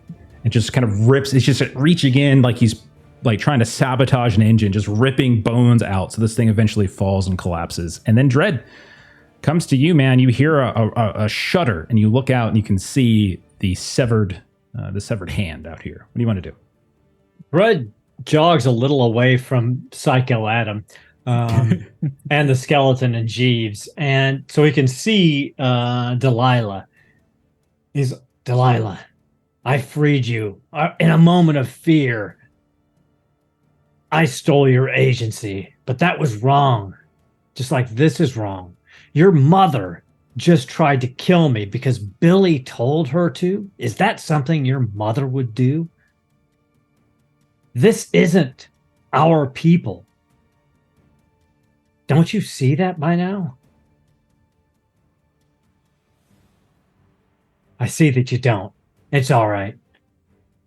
I've been in this situation before. There have been people that have been close to me, people that I wanted to protect. And I had to kill to protect them. So I understand. I feel that conflict.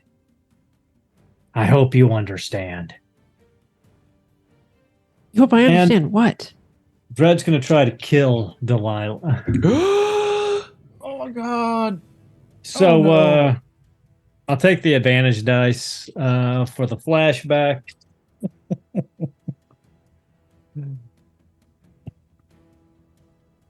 3, 6, 4, 4. So 3, 6. 6 on the emotion scale. So if that exceeds your willpower, you're done. Willpower still 4.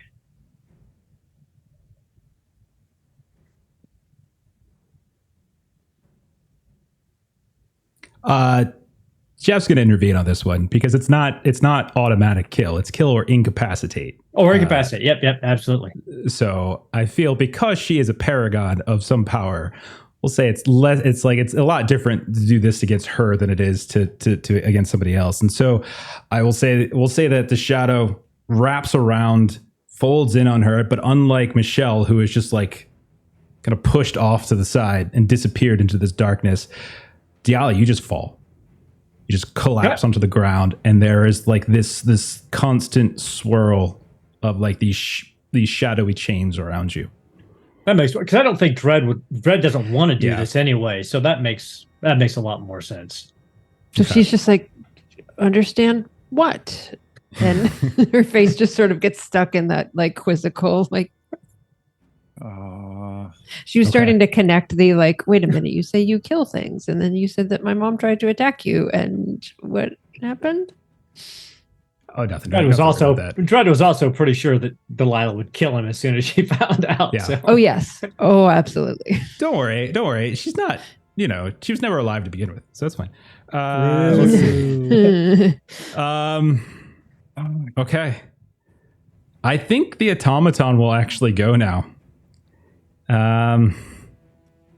Dred's outside. Dred just attacked Diala. Diala was a known ally to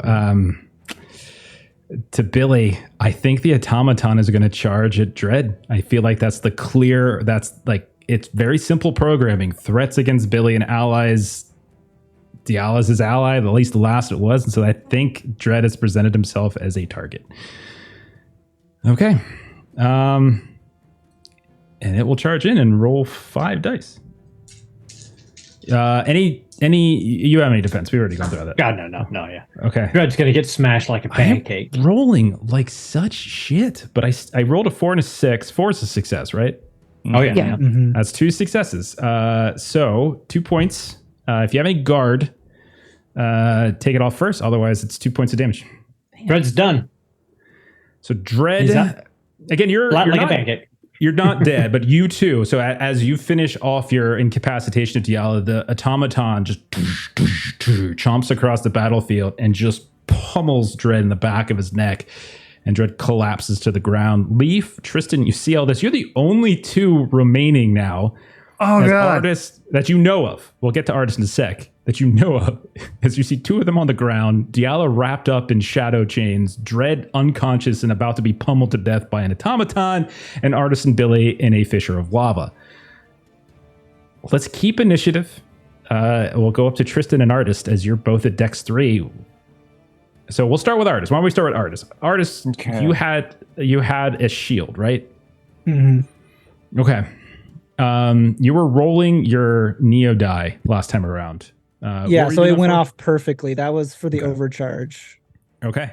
So if you roll odd or even, and then you have, it goes Okay. poor or not.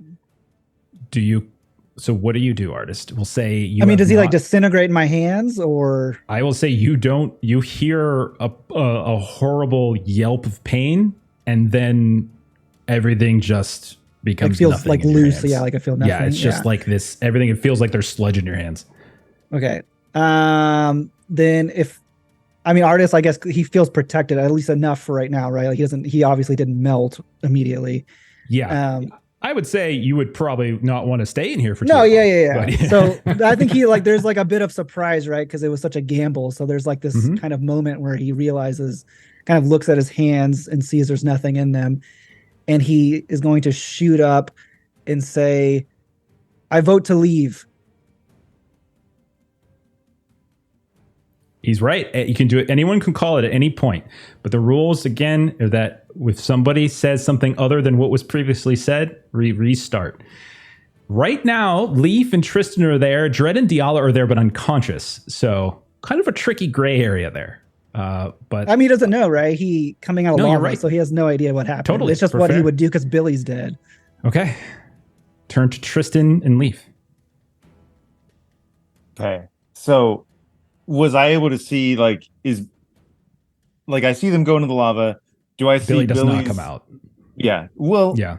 I know, but there's something, depending upon what I saw, it may affect what I do. Like, do I see like the T2 style? Like he's clearly it's very much T2 style, except it wasn't a thumbs up. It was like a desperate reach trying to get out. But yeah, because if it looked like he was going to stay together for even a single turn, there's something I would try and do. I'm going to be true to what we just described with Artist, and he melted to oblivion almost instantly.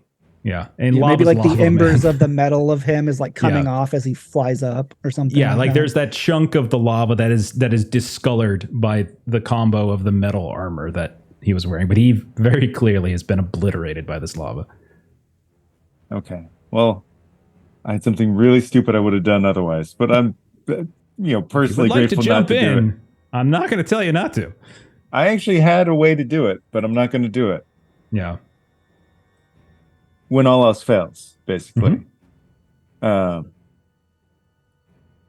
instead, she honestly kind of gives a pretty pissed off look at Chad. Leaps down, kind of does his feather fall, which is really just casting the jump spell just before he hits the ground. But the actual move I want to do is just to go over, heal Dread. Okay. Say I want to quit the game. Okay.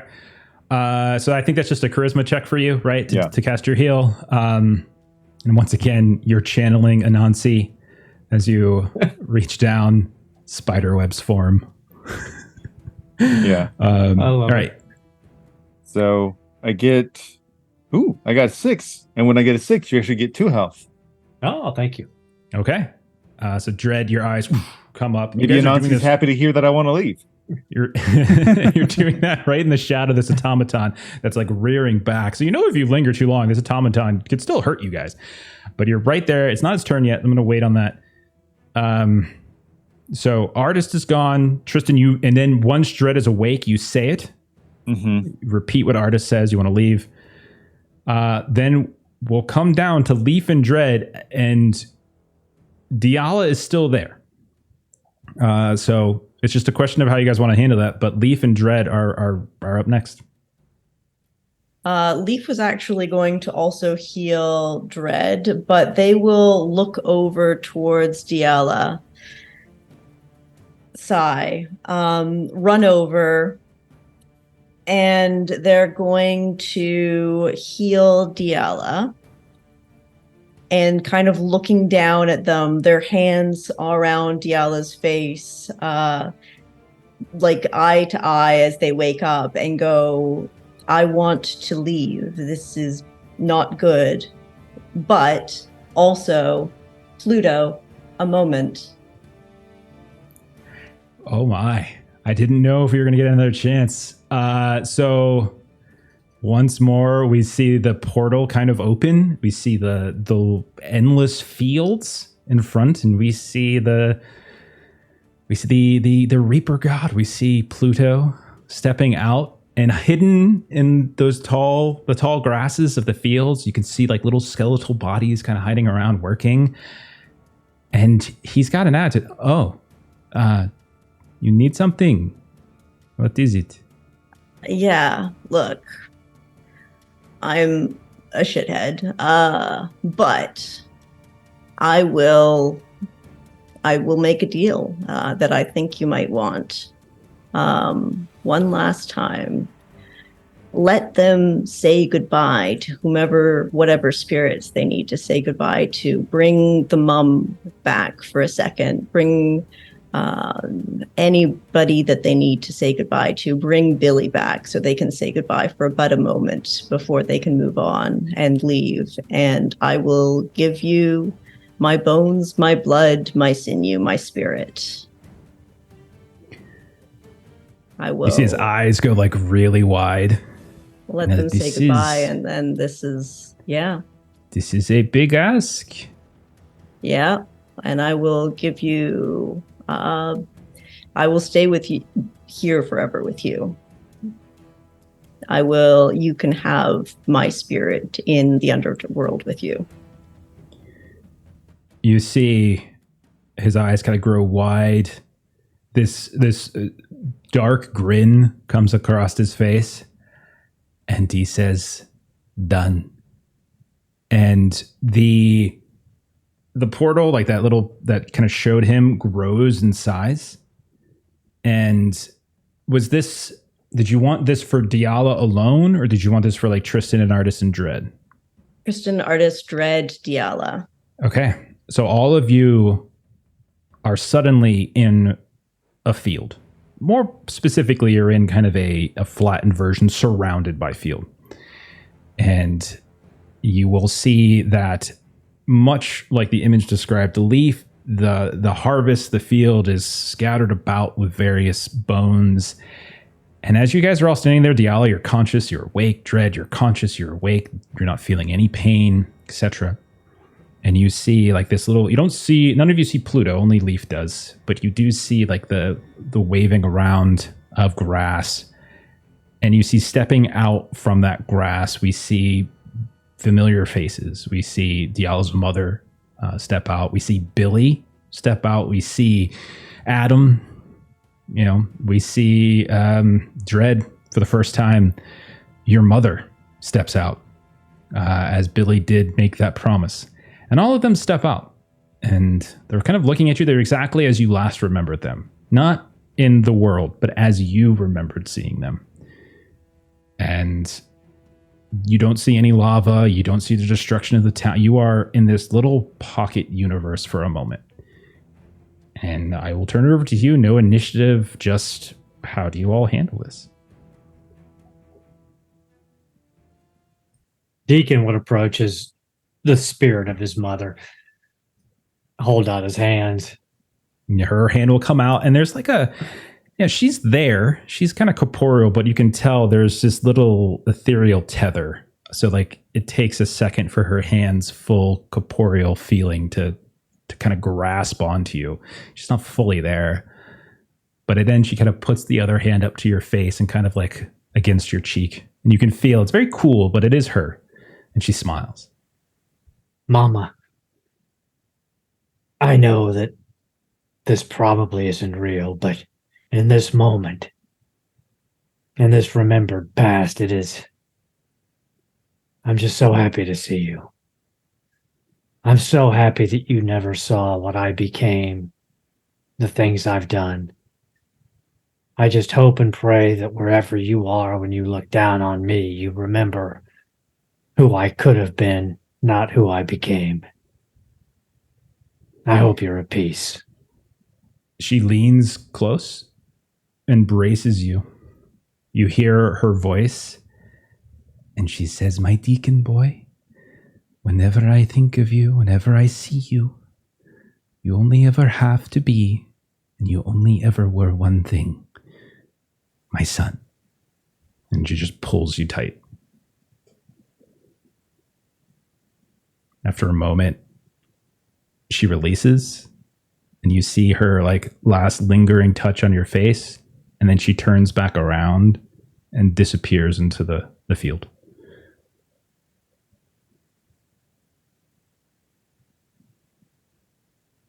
DL is very confused because she was out and then she's hearing a little bit about this with her mom, and she just saw her mom much differently, and now she's seeing her mom older than she had just been, and so she's very confused as she sort of approaches. It's the same mom. thing as with Dread's mom. Like, she's there, she's physical, but everything's just sort of a second late. There's like a trail, like this misty trail that follows her. And she certainly doesn't have the kind of vibrance that the one that you met within the cabaret did, but she is nonetheless your mother. And you can tell, and to some degree, she might even look more like your mother than the one within the Clockwork Cabaret. You can see some of the lingering wounds here and there, the signs of a sickliness to her. But she is nonetheless quite happy to see you. Smiles quite wide. She reaches out with both hands to kind of grab yours. I've missed you so much. I've missed you. But this is the way. Parents, we pass on, and we leave our children behind. But you weren't supposed to go yet.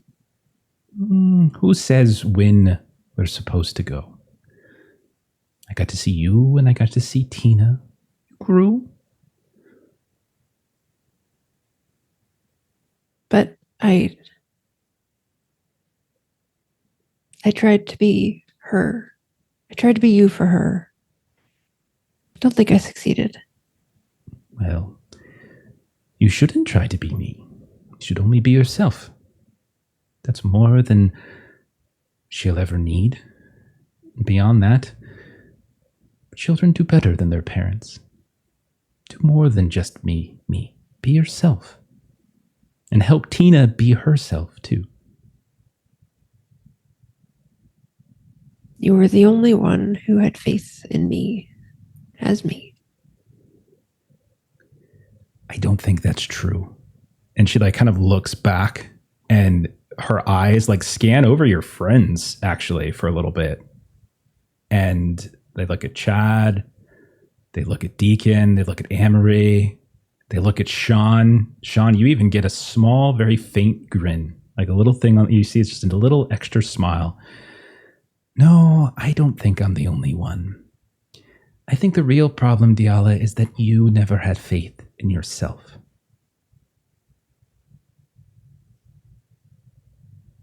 Thanks, Mom. Take care of Tina for me, but do it your way. You're her sister, not her mother. I love you. I love you. And similarly, she kind of wraps her arms around you. She kind of she kind of grasps onto both your hands for a moment and then pulls away. And then you see her turn around and go into the field.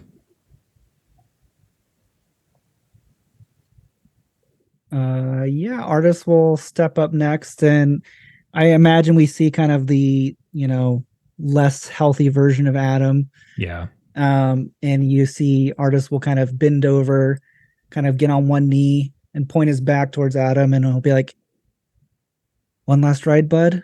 And Adam will hop on like a piggyback ride, and then Artist pulls out spray paint cans and they just go through the field spraying fields and just giggling and laughing. And after maybe a couple minutes, you see all of a sudden the spray cans drop and there's nothing on Artist's back, and he just kind of smiles, and you probably see tears in his eyes as he's kind of just running through these wheat fields, and then eventually he just kind of gathers himself and comes back. It's beautiful, man. And then I think, Tristan, there's never really anyone that you lost that was promised to bring back, but you do see Billy there. Yeah, actually, Billy's who I want to talk to. Okay.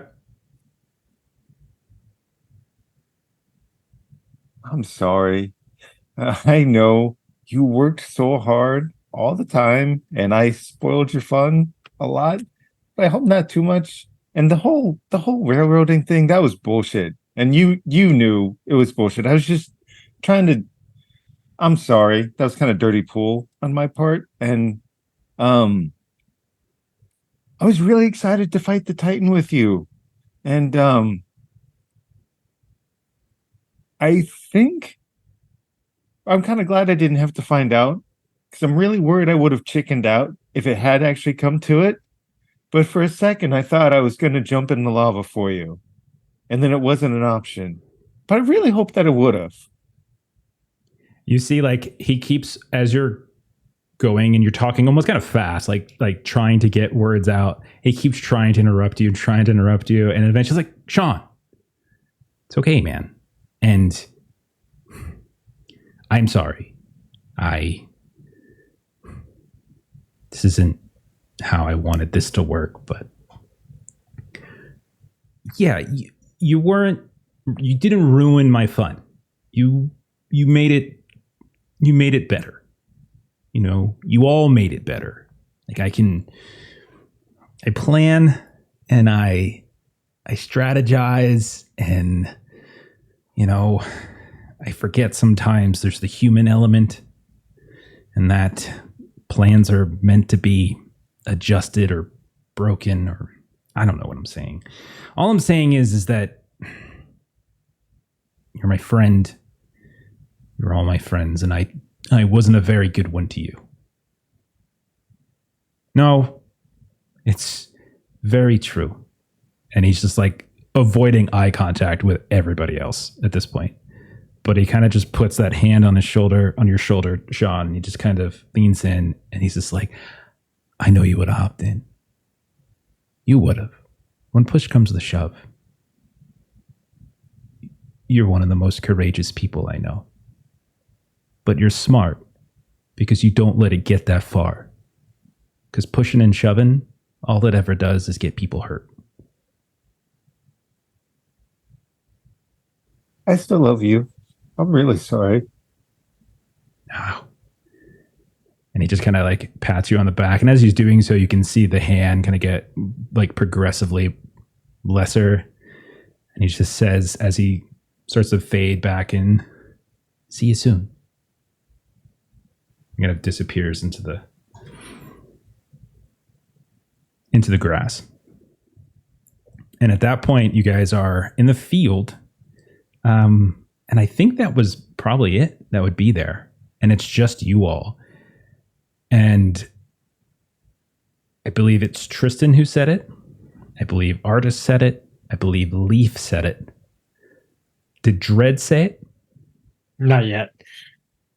Dread says, everybody here knows that I love this place.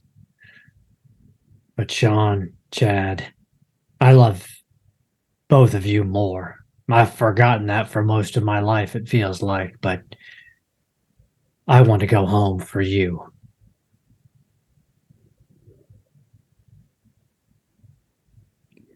And then I think everyone kind of turns at this point towards Diala.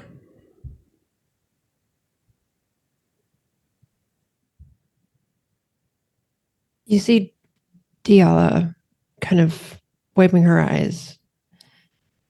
And there is definitely something to seeing her mom as she remembered her. The cabaret version was comforting because she hadn't seen her for so long. But the contrast to seeing her mom was a bit of a eureka moment for her. And she was watching Sean and Billy closely.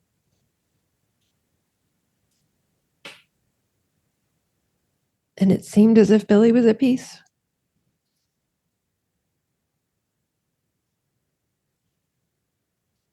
So Diala says,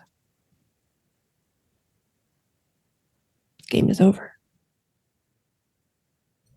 So we're going to turn to Leif for a moment as Diala is kind of there mulling it, looking at everybody. Diala, you feel a hand on your on your shoulder. And it's Pluto kind of looking down at you. He's like, they don't know. Are you going to tell them? And Amory will look back at her friends. You guys take care of each other. And Deacon, there's a little dog called Max.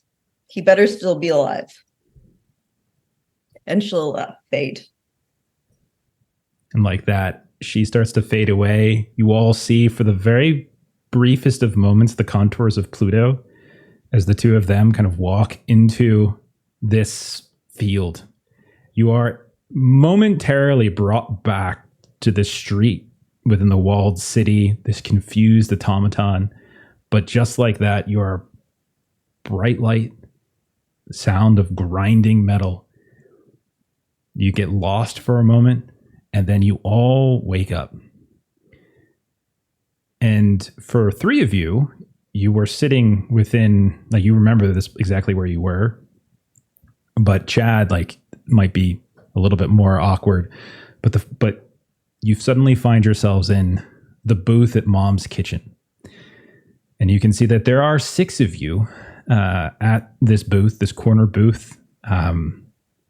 Doesn't look like a whole lot of time has passed. Still kind of raining outside. You can see Billy's van, a couple other cars out there, a few other people sitting in the street or sitting in the various booths and tables around. Barely any time has passed. Chad, you don't remember sitting down, but here you're at. Diala, Dread, Tristan. And then as the 4 of you, your eyes are moving around, you see there's Leif, unmoving, missing an eye. You can see there's Billy, unmoving. Both of them, as you kind of reach out, check for pulses, they are dead. No pulse, no breathing, cold, even like they've been for some time. And I'm going to say we're going to spare ourselves the craziness of that moment as we just see a montage of people scrambling around, getting on phones, calling 911, this and that, calling your friends, your family. We see people rushing over from the kitchen, checking in on stuff. And it's just this rapid fire of moments that we eventually will fade out from. And so then I asked you all to do this to keep this in mind. So we'll kind of fade from there and we'll project a little bit into the future. We could be a week, we could be a month, we could be a year. It's kind of up to you all. So where do you basically see yourself now that you're back home?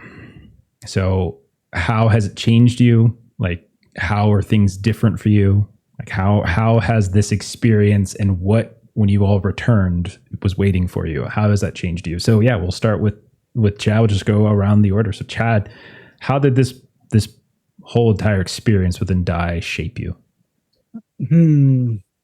I think a bit for Chad, but not as much as probably for other characters. I think Chad was just so gung-ho on getting to reality that I think the part that hurts the most is that obviously people did not come back, which was obviously surprising because no one knew what was happening in this whole moment for him. But I think what's been most enlightening for him is he obviously returned back to his family at some point. He doesn't live in this town, so he would have gone back eventually to where it was after everything got settled. But I think he this time made the conscious effort to get everyone's details, phone numbers, emails, whatever it was. And this time it's kind of like a do-over for him, that he's going to keep in contact. He's going to make sure everyone's okay. He knows not everyone, has the same luxuries he might have. So if people need help, he'll try and help. And this time he's going to, be the better friend that he just kind of neglected back when he left. Perfect.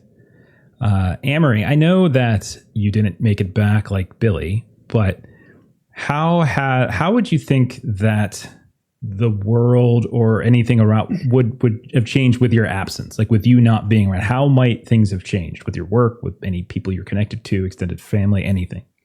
I think I would wait until I heard everybody else before I answer. Okay, yeah, we can do that. We'll move down to Delilah. Same question as I gave Chad. how do things change for you? So I would say that Delilah definitely kind of took her mom's words to heart, specifically related to Tina. So I would say what you see would be maybe a month or so later. What you actually see would be a young 20-something in, a apartment with, a handful of roommates. And you see that one of them actually checked the mail for the first time in like a week. So, one of the roommates is bringing in, the random, trash and junk mail and all of the things that, you kind of get. And they're kind of, divvying everything out between, all of the ladies that live in the apartment. And so you see this kind of young, she looks like Delilah, but definitely different, younger. And she opens this oversized envelope that's passed in her direction. So Tina opens the card, and when she folds it open, it's a like origami flower that opens up, and it's a lily, which was their mom's favorite flower. And so she opens the card up, and the writing on the card says,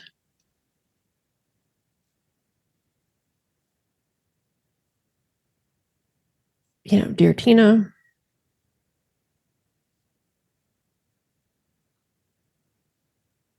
I forgot that I'm supposed to be your sister. I'm here for you when you need me. Love, Delilah." Beautiful. Shift over to Deacon. Same question. How do things change for Deacon when you get back?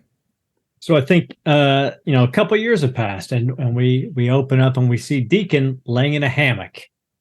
He's in the little beach expat town of Tarifa, Spain, along the coast there, across the straits from Tangiers. And he's running a little dive boat operation. He's in the hammock. Max is at his side. He's got a Hemingway book opened on his chest. And he's thinking. It's for some reason, he often fades back to that moment when he made the decision to try to kill one of his best friends, and it haunts him. And that moment made him realize that he could not continue to be a person who would choose murder first. So when he got back, he went to the FBI. He turned state's evidence. He helped them bring down the entire cartel he was working for. And then he used what money and resources he had to disappear with a new identity and found himself in the coast of Spain.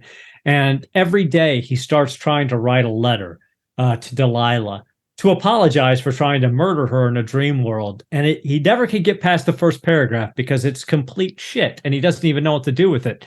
So he crumples it up. And then he and Max play with the crumpled up paper balls on the beach for a while before it's time to take another group of tourists out to one of the dive sites out there. And that's he's found some peace. Yeah, wonderful. I love that. We'll turn to Sean. Sean, same question. I think rushes home and just holds his daughter crying for like an hour. Once he's past that, turns to his dad. It's like, it's really stupid of me. Like, mom's gone. You've been here by yourself, and I moved away, and I haven't really stayed in touch. And this is really imposing, and I'm a huge asshole to ask for this, but I could use some help, and I can work remotely. So, it's a huge ask. But would it be too crazy? Like maybe we all stay here instead of us over in some 2-bedroom place, right? I think he like he's very I would say he's probably confused at first, but you see a smile will come over his face, like a kind of a smile. Maybe your father's not much of a smiler in general, but a smile kind of comes over his face, and like the begrudging military father shows a touch of emotion, and he's like, I would like that. Yeah, that'd be good, because Tina really needs like some good positive influences in her life, Tina. and she needs some structure. Structure, like Right. Structure is your middle name. And you can see like he's just like kind of going along with basically anything you're saying, and it almost seems like he's hiding this like sense of happiness, like this is something that he's wanted but hasn't felt able to ask. And then we have like kind of a montage of a lot of little things. Sean will, whether it goes very well or not, he'll try to set up like a play-by-post game, so there's no dice involved, but we can all do a play-by-post role-playing game together that we catch up every now and then online. You also see him do like get an eBay bid on a bunch of cheapo like Reaper plastic minis that it doesn't matter if little kids drop them. And he and Tina are painting them, and eventually like you see time come by and like Tina's invites her friends over, and he tries to run games for Tina and her friends. And even begrudgingly using the adorable little 6 or 7 year old as she grows up, her puppy dog eyes, they even get his dad to join the table. And that's kind of what we'll close on. I love it. It's fantastic. And we'll come back to Amory. What's your absence like? Yeah. Like all things in nature, eventually it kind of just is quiet in the grounds as everything moves on as it should. And the birds continue to sing. The cabin exists for use when people need it. And sometimes there's little nature camps that happen near it for whomever begrudgingly has to host them.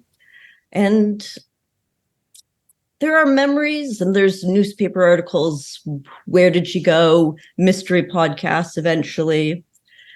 But it moves on as nature should. And it's the way, the circle of life.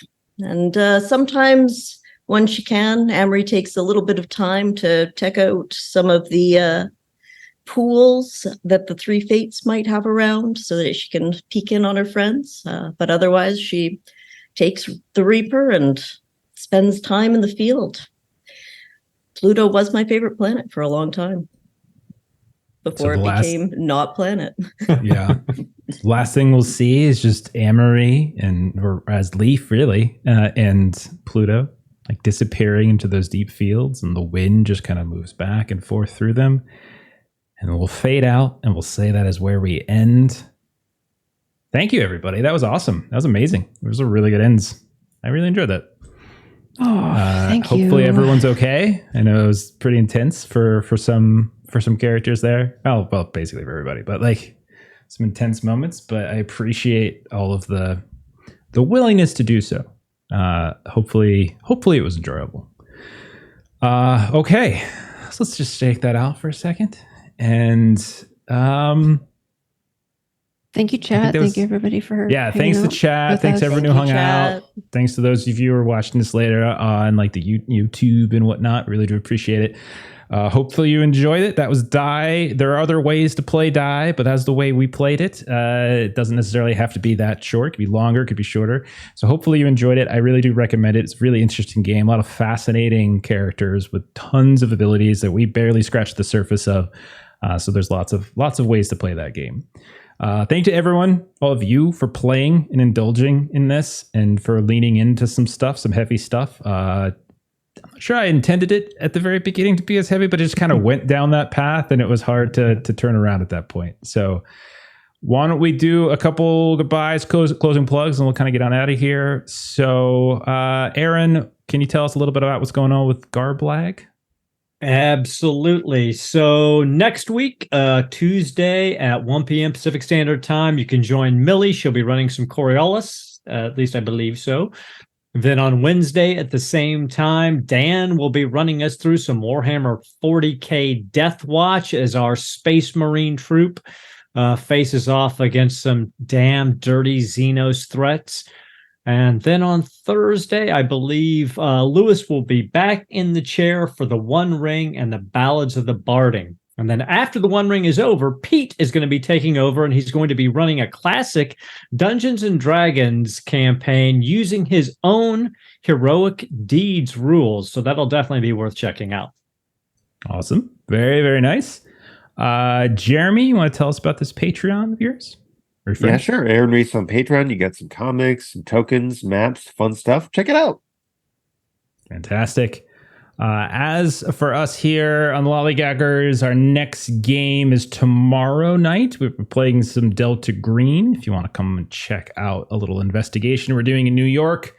Saturday, normally we would do One Ring on Saturday, but we're down to Steven, so we're probably going to do something else. If you want to come see some weird nonsense, if I can convince the rest of them to test a game I've been tinkering with for a little while, we might try that, or we might just do nothing. So find out. Monday, we're starting up a new game, Monster of the Week, complete opposite of this game in that it's going to be pulpy and not particularly emotional, I don't think. I think we're just going to punch a bunch of stuff. So how that goes.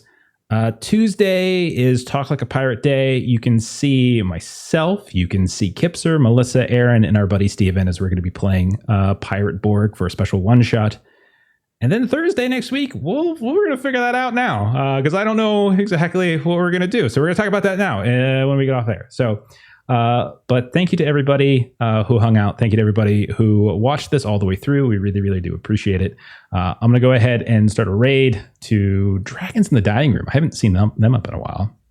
So if you want to watch some Baldur's Gate, let's go raid them. So good night, everybody. Good night.